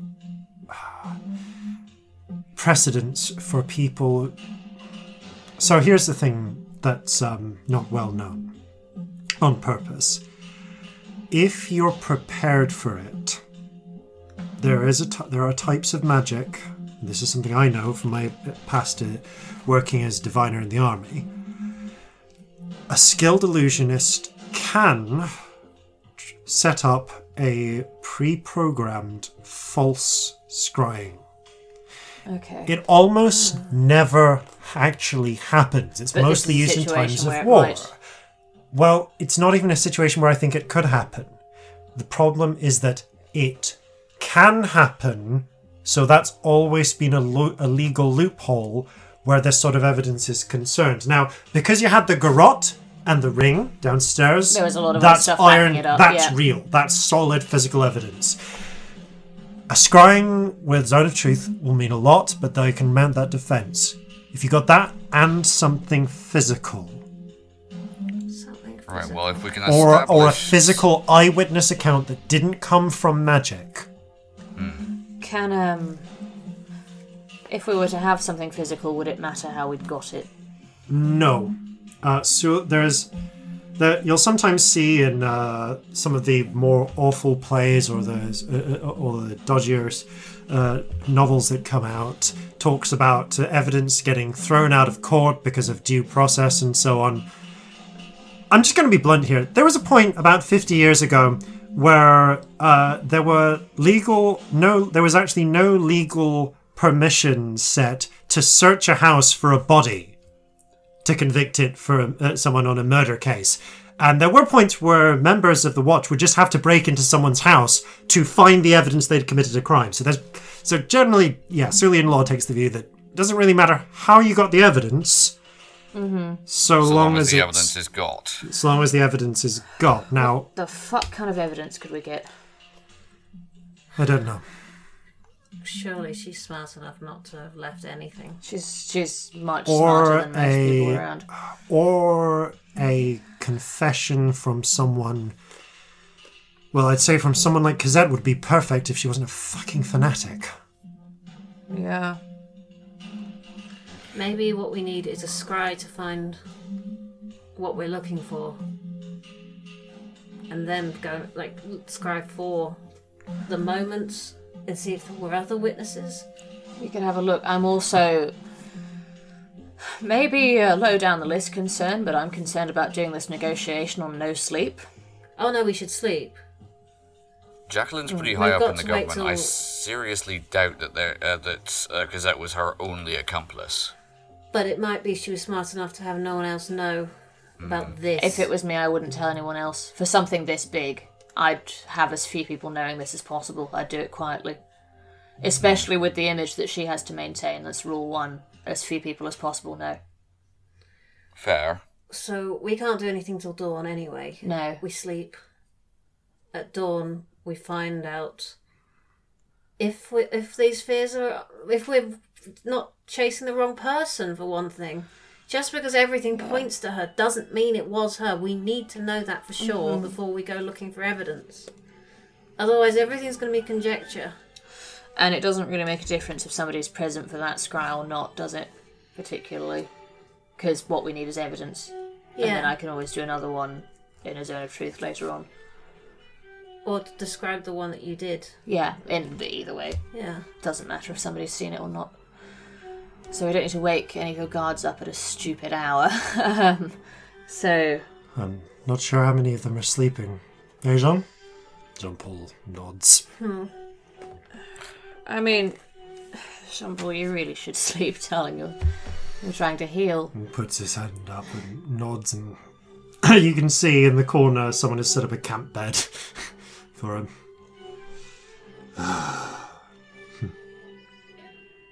Reaches up. Goes over and kind of, again, sort of claps you on the elbows, the two of you, and Corzin on the shoulder.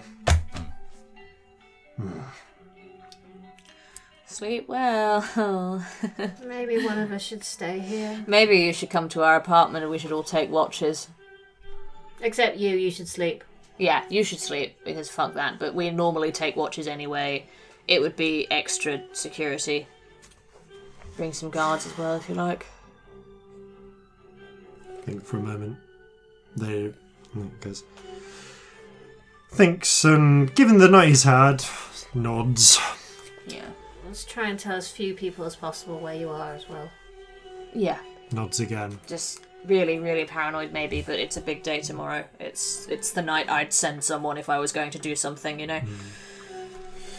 You head on back to the apartment where Leah is. Oh god. You actually see Leah as you're going to the apartments. She's walking down the corridor. You can see she's got a cup of just a cup of tea. Looks all of you up and down, because I think you've all received injuries at some point during the night. Yeah. I've done. Scamp's the only one's fine. Also, I'm looking like fucking tired, I'm going to say. I'm drained. Yeah. I'm not injured. It's been a night. I don't actually know where to begin. There was an attempt on Savat's life. We foiled it. Although, as you can imagine... Bedtime. Don't suppose you have any... Yeah. Any incriminating evidence on Jacqueline, do you? Or Just, in your pockets anywhere. Pockets all empty. God. Do you want to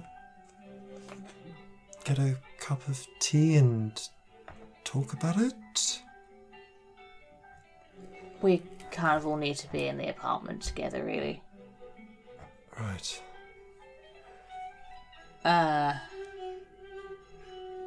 Yeah, let's do that. I need a drink. Not too much. I know. Just, yeah. Hey. I know. Night like that, don't blame me. I'll light up a pipe as well, before anyone can stop me. I'm gonna set up an alarm spell.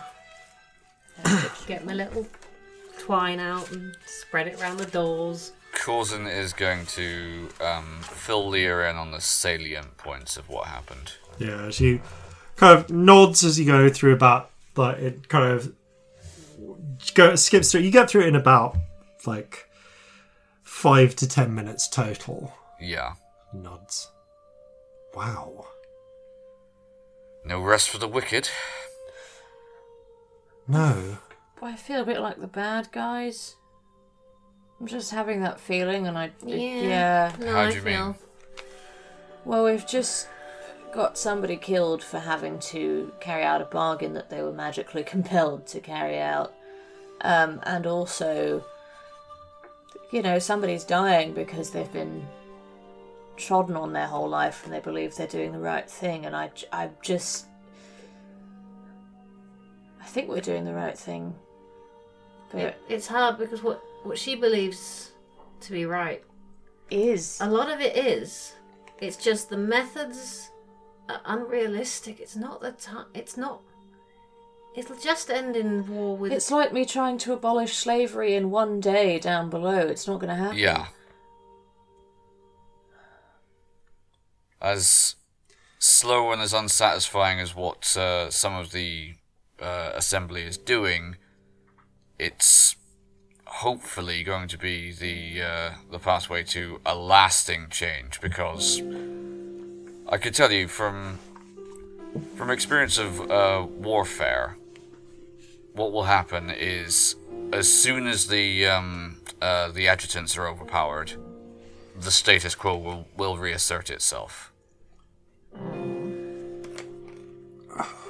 This country is on the brink of destruction. Leah kind of massages her knuckles, sips at her tea. Yeah. Doesn't need another civil war before the first one hasn't finished. True. So what's the plan for tomorrow? I have no idea! Hope. Scry at dawn. See what that turns up. Which I'm absolutely buzzing for being awake at dawn after this night. We scry after a long rest. You need to rest. We can't do it just because dawn's arrived. You need your rest. Yeah. I can't be not sharp for tomorrow. Exactly. Nor can either of you. So we scry when we wake up. We get the rest first. It's unlikely we'll find anything from scrying anyway, let's be honest. No. Sorry, this all came a bit fast for me. Sorry. You've had a night. So who do we want to scrun tomorrow then? Jacqueline. Okay, so Jacqueline. Yeah, that makes sense. I was going to do a detect magic in here and just check everything's all right. No one's left anything weird. It occurs to me that if Jacqueline is the one who's guilty and word has reached her that the plan has been foiled, then the first thing she's going to do is leg it. Which should answer our question. Nah, if she legs it, she'll look guilty. She'll turn up to court tomorrow. That's what I think. Yeah. If I was her, I'd turn up like nothing had happened and plead ignorance. Also, technically, she's got nothing to plead. We have no evidence. There's no evidence it was tied to her. We think it is because it makes sense, but we don't know. There could be a third party, I suppose. Yeah. Can I be super paranoid and ask you to tell us something only you'd know? What? It's It's been one of those nights. Okay. I mean, what do you have in mind? Fucking hell.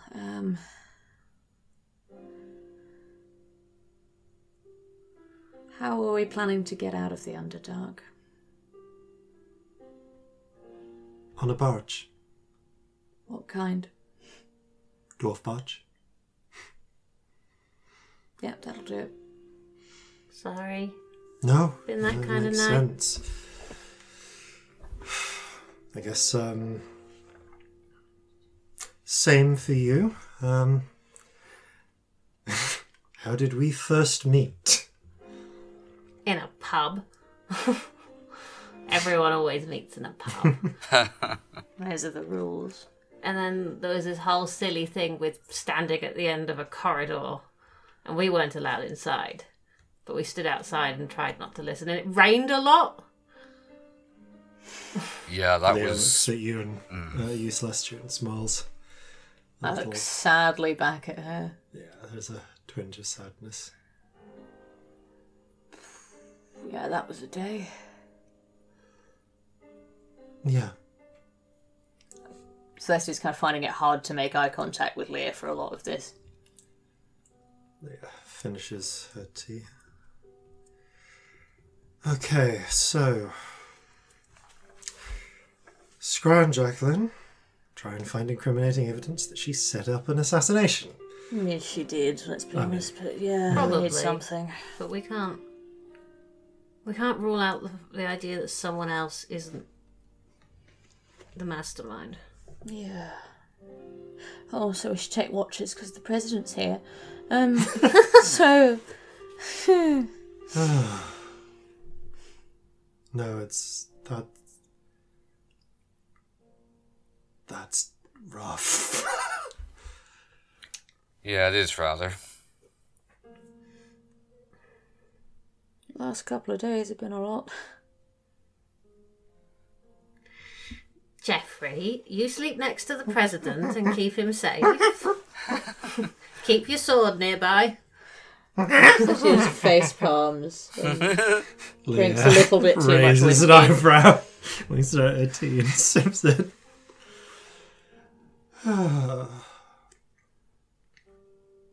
Okay. Watches. Oh. I'll take Anyone? the first one. Alright. Anyone else want tea? Might as well get Yes. that. They've got a little kitchen. Yep.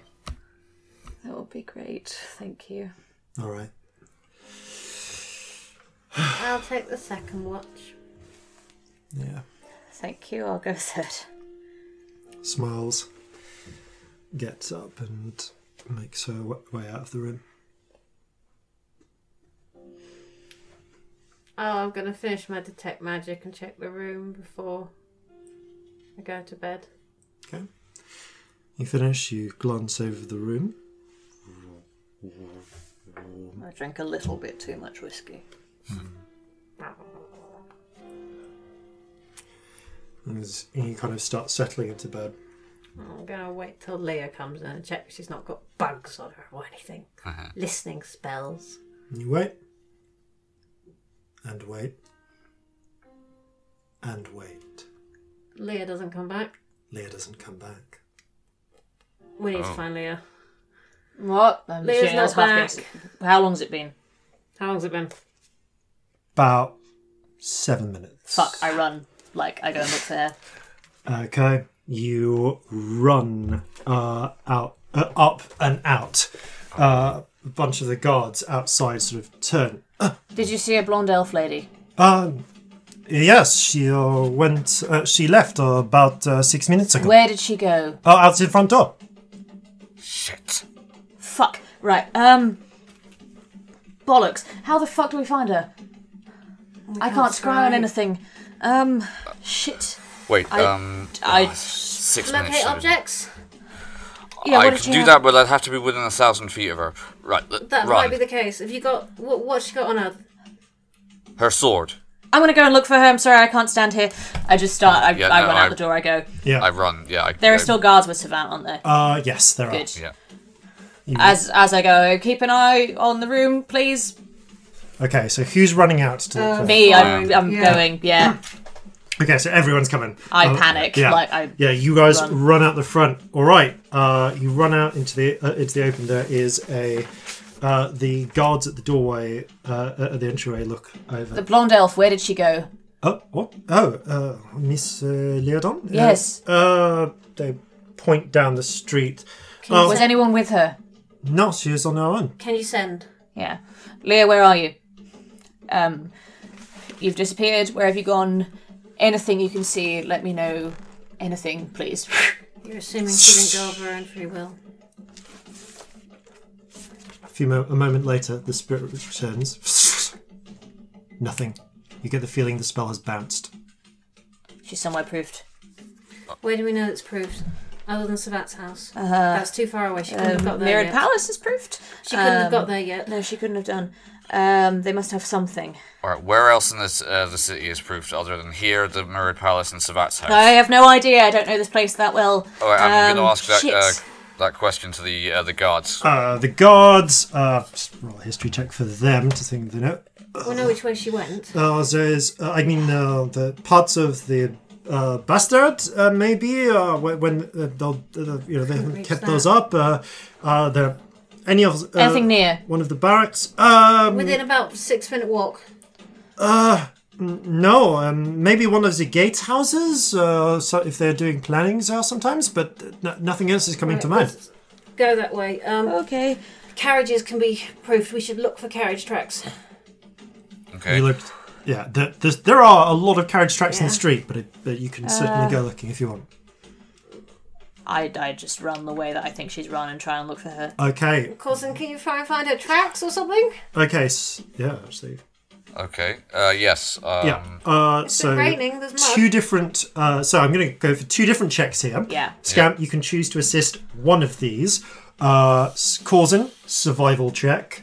Okay. Celestia, investigation check. Run ahead, I'm panicking. I'm going to help Corzin. Okay, Corzin, so deals what was with mine? advantage. Investigation. 7. It is dark. It is the middle of the night. You're looking around street to street. 14. You focus down. You look. No, there. Okay, you can see because it is indeed the rain has been a little bit lightened up, but as it does, it has been sort of coming and going throughout the night.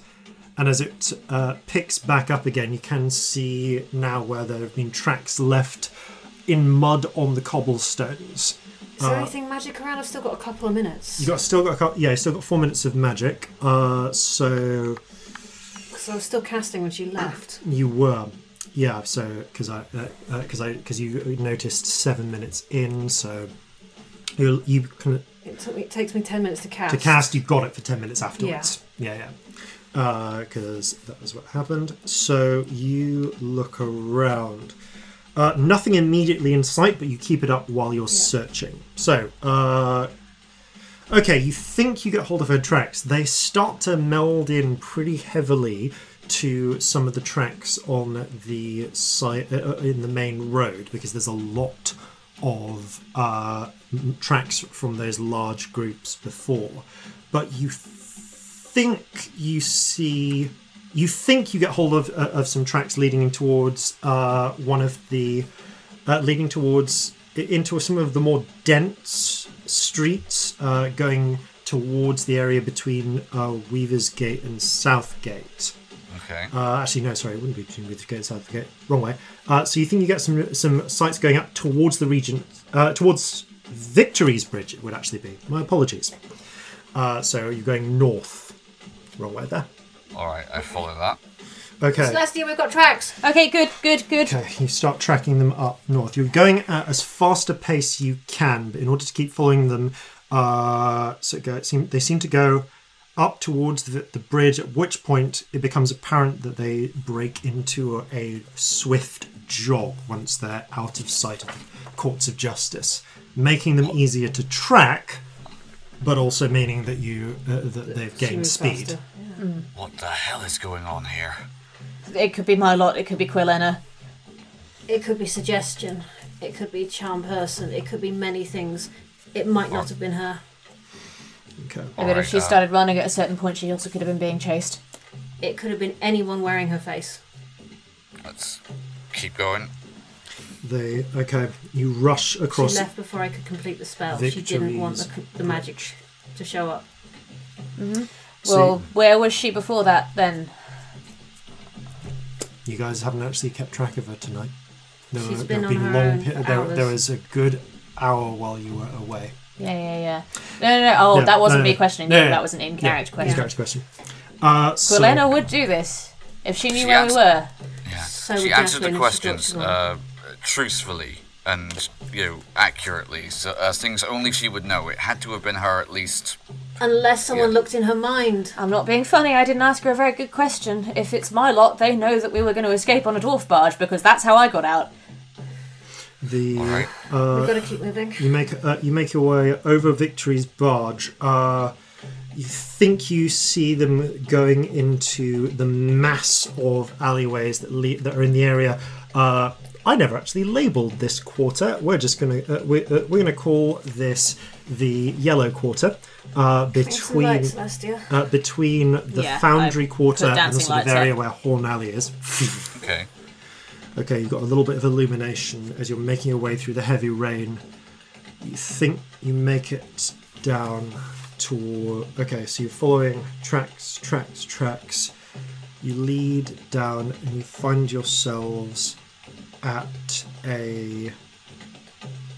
there's a moment you look, and you find yourselves suddenly reaching what appears to be a dead end, but you can see there is a door slightly ajar at the far end of it. I go in.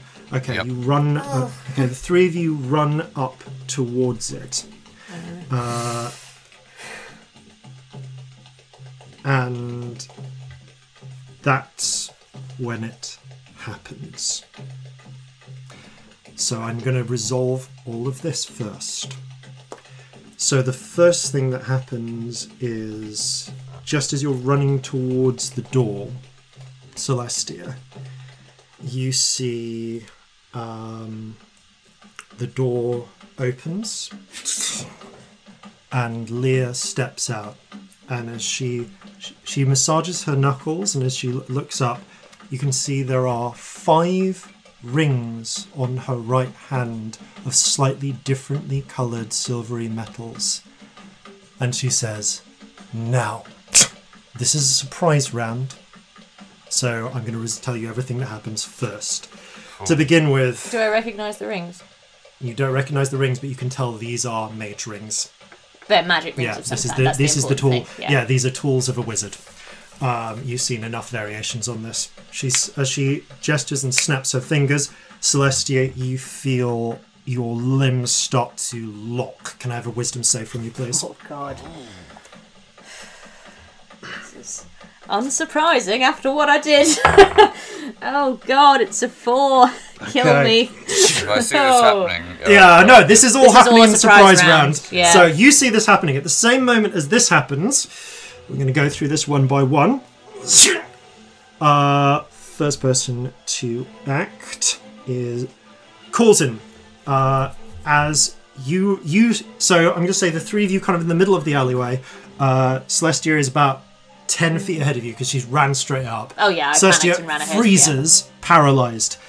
Corzin, from behind a barrel, perfectly sized, a halfling, a completely ordinary-looking halfling who you saw earlier in the day peeing in an alleyway, just steps out, and it's a funny thing. You don't see the gleam of the blade because he keeps his blades dirty so that they don't show up. Clever. But also you do for stabbing. But you do feel it as he shanks into your back. No. Yeah. So that definitely hits. Just grabbing the damage notes here. Okay. So the halfling shanks you in the back. So you take 12 initial points of piercing from the sacks. And then you also take sneak attack damage. Oh, shit. So you take an additional 6, 10, 17 points of damage. Oh, okay. From the sacks. Then... Corzин's up, but he's not looking good. He disengages, slips 10 feet away from you. Because of how he can work it, so he's no longer right next to you. This is all happening in seconds. Then, from not even this street, from the top of a little tower built onto the top of someone's house, what looks like maybe a roof garden, you just catch a flick as there is a stroke of thunder and a flash of lightning of a tall figure with a bow who shoots an arrow straight down. Okay, Scamp, you are the target of this attack. You, I believe that will hit. That is a 21 to hit you. Yeah. And you are subject, and so there's a few things. First of all, damage from the actual bow shot. You take 9 points of piercing damage. You also take an additional. Sorry, actually, I'm going to hold this back because I forgot this is an assassination. So 9 thus far. Then add 5, 10, so 4, 5, 10, 15, 19 times 2. 38 plus the original 5 that I held back. You take 43 points of piercing damage. Jesus. And you also need to make a Constitution save. Shit. 25. 25. Okay. You do. Okay. You resist the effect of this as the sluggish energy starts to run up your veins. You do not succumb to the lull trying to pull you to sleep. Then, next in the order, we have a figure on a rooftop above who stands up, and you see the first figure that you can really clearly see, and he is backlit again by the same strike of lightning. Celestia, where you're frozen, you look up and you can see the figure, of a tall, muscular drow with red hair tied back into a soldier's tail. Dead green eyes look down at you. I try and convey "fuck you" whilst not being able to move any While of barely me. able to move your eyes. Indeed, he draws draws an arrow and seems to point at you, then shifts it slightly, and is going to release on Scamp because they've done their research. That is okay. It's all surprise round, like fuck me. Yep. And I'm gonna use this. No, but like if they've got a lot of people, they've got a lot of people, and we didn't know that they were there. 23 to hit Scamp, and it's 2 becomes 4. That rolled off the table. 2 becomes 4, and then 3, actually 10, 16, 18 becomes 36, 40. Yeah. As the second arrow takes you, you go straight to the ground.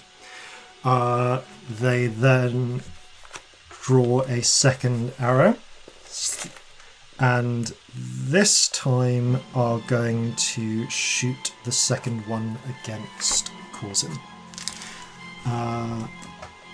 Okay, so that was a natural 19. It hits.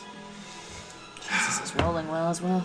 You take an additional 9 points of damage, Corzin, from the arrow that strikes you.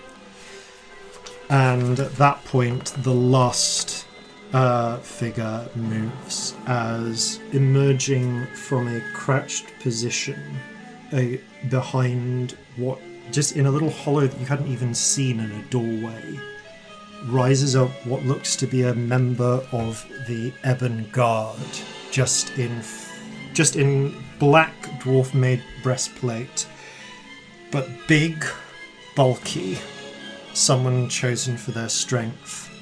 And they just go straight forward to you, Corzin. You're giving me looks of meaning. Is this someone I should No, this is not someone you know. I'm looking meaningfully at the microphone. Oh, cool. You're just behind the microphone. I'm just in front of the microphone, so occasionally I see looks that aren't there. Yeah. Do carry on. Yeah. And that figure, first strike hits. You take 5 points of slashing damage. He's down. He only had 1 hit point left. Oh, okay. I'm kidnapped. Oh, I'm so kidnapped. At that moment, you are. The question is, how are we not dead? Down. Because we're probably dead. So at that moment, as this happens, top of, I think. I'm going to ask you guys to roll a quick initiative at this point to resolve order of events. I mean, I can't do anything anyway. But yeah, but as to whether you 17. throw off your things. So 17, Celestia. 5. 9. Okay. So, Celestia, then, end of your round, roll a wisdom save. Wisdom save. 17. That's a good question. Yeah.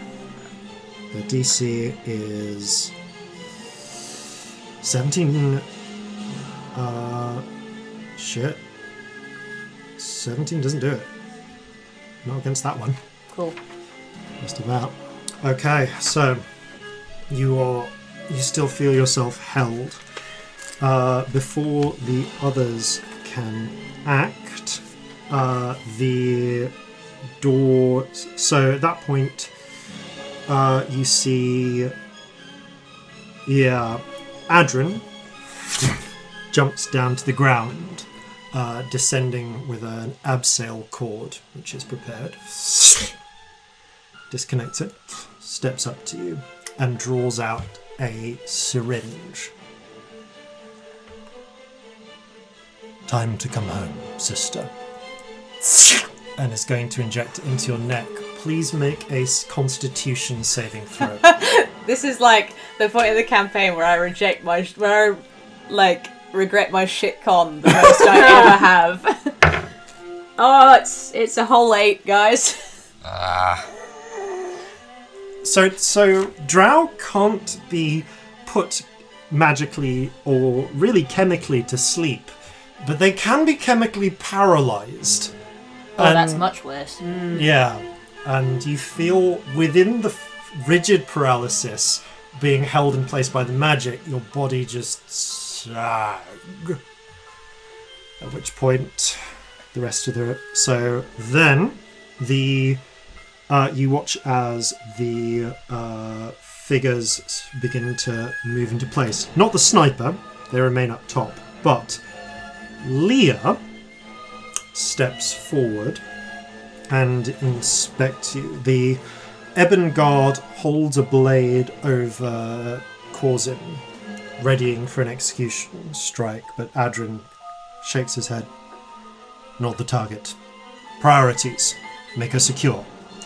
He and the halfling both drag Celestia's arms behind her, her sort of moving against the strength of the paralysis spell. And a few moments later, you watch as... Celestia, you're kind of getting flashes of this because of the fact that you can't move your head. Super drugged, yeah. A moment later, and you see a figure step out from behind the door.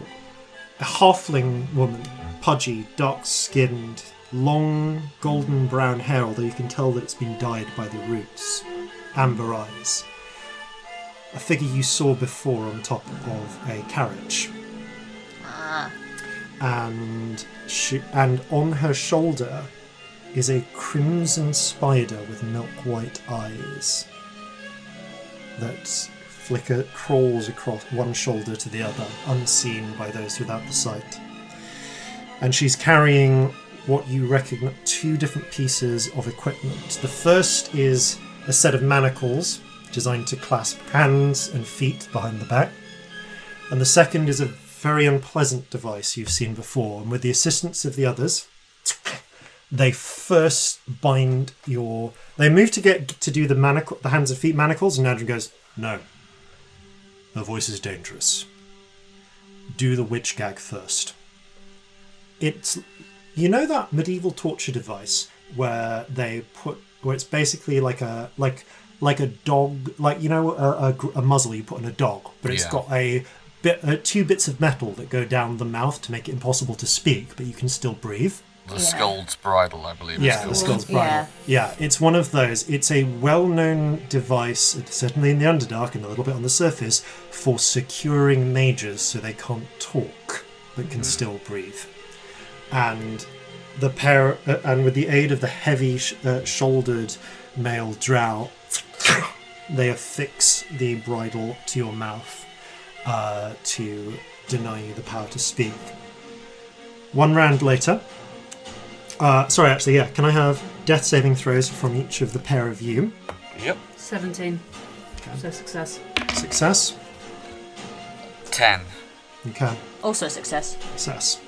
The because it's 10 or above, it's slightly in your favour. Yep. Then the second round, can I have Celestia give me a Constitution saving throw and a Wisdom saving throw? Okay, this dice is Wisdom, this dice is Con. So Wisdom is an 11, Con is a 13. Neither of them are going to Neither is enough to. Con is 14. Sorry. 14. Let me just check, because okay, you actually managed to shake off the paralysis of the drugs for a minute, but the magic is still holding you in place. Also, I'm still fucked. Like, let's be honest.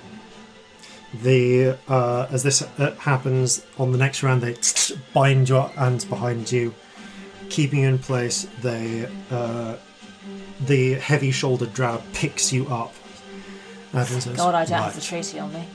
Let's get it to the carriage. We need to go. The Nashwats, don't wait around. The halfling waits for a moment, and just as you're running, extends a hand.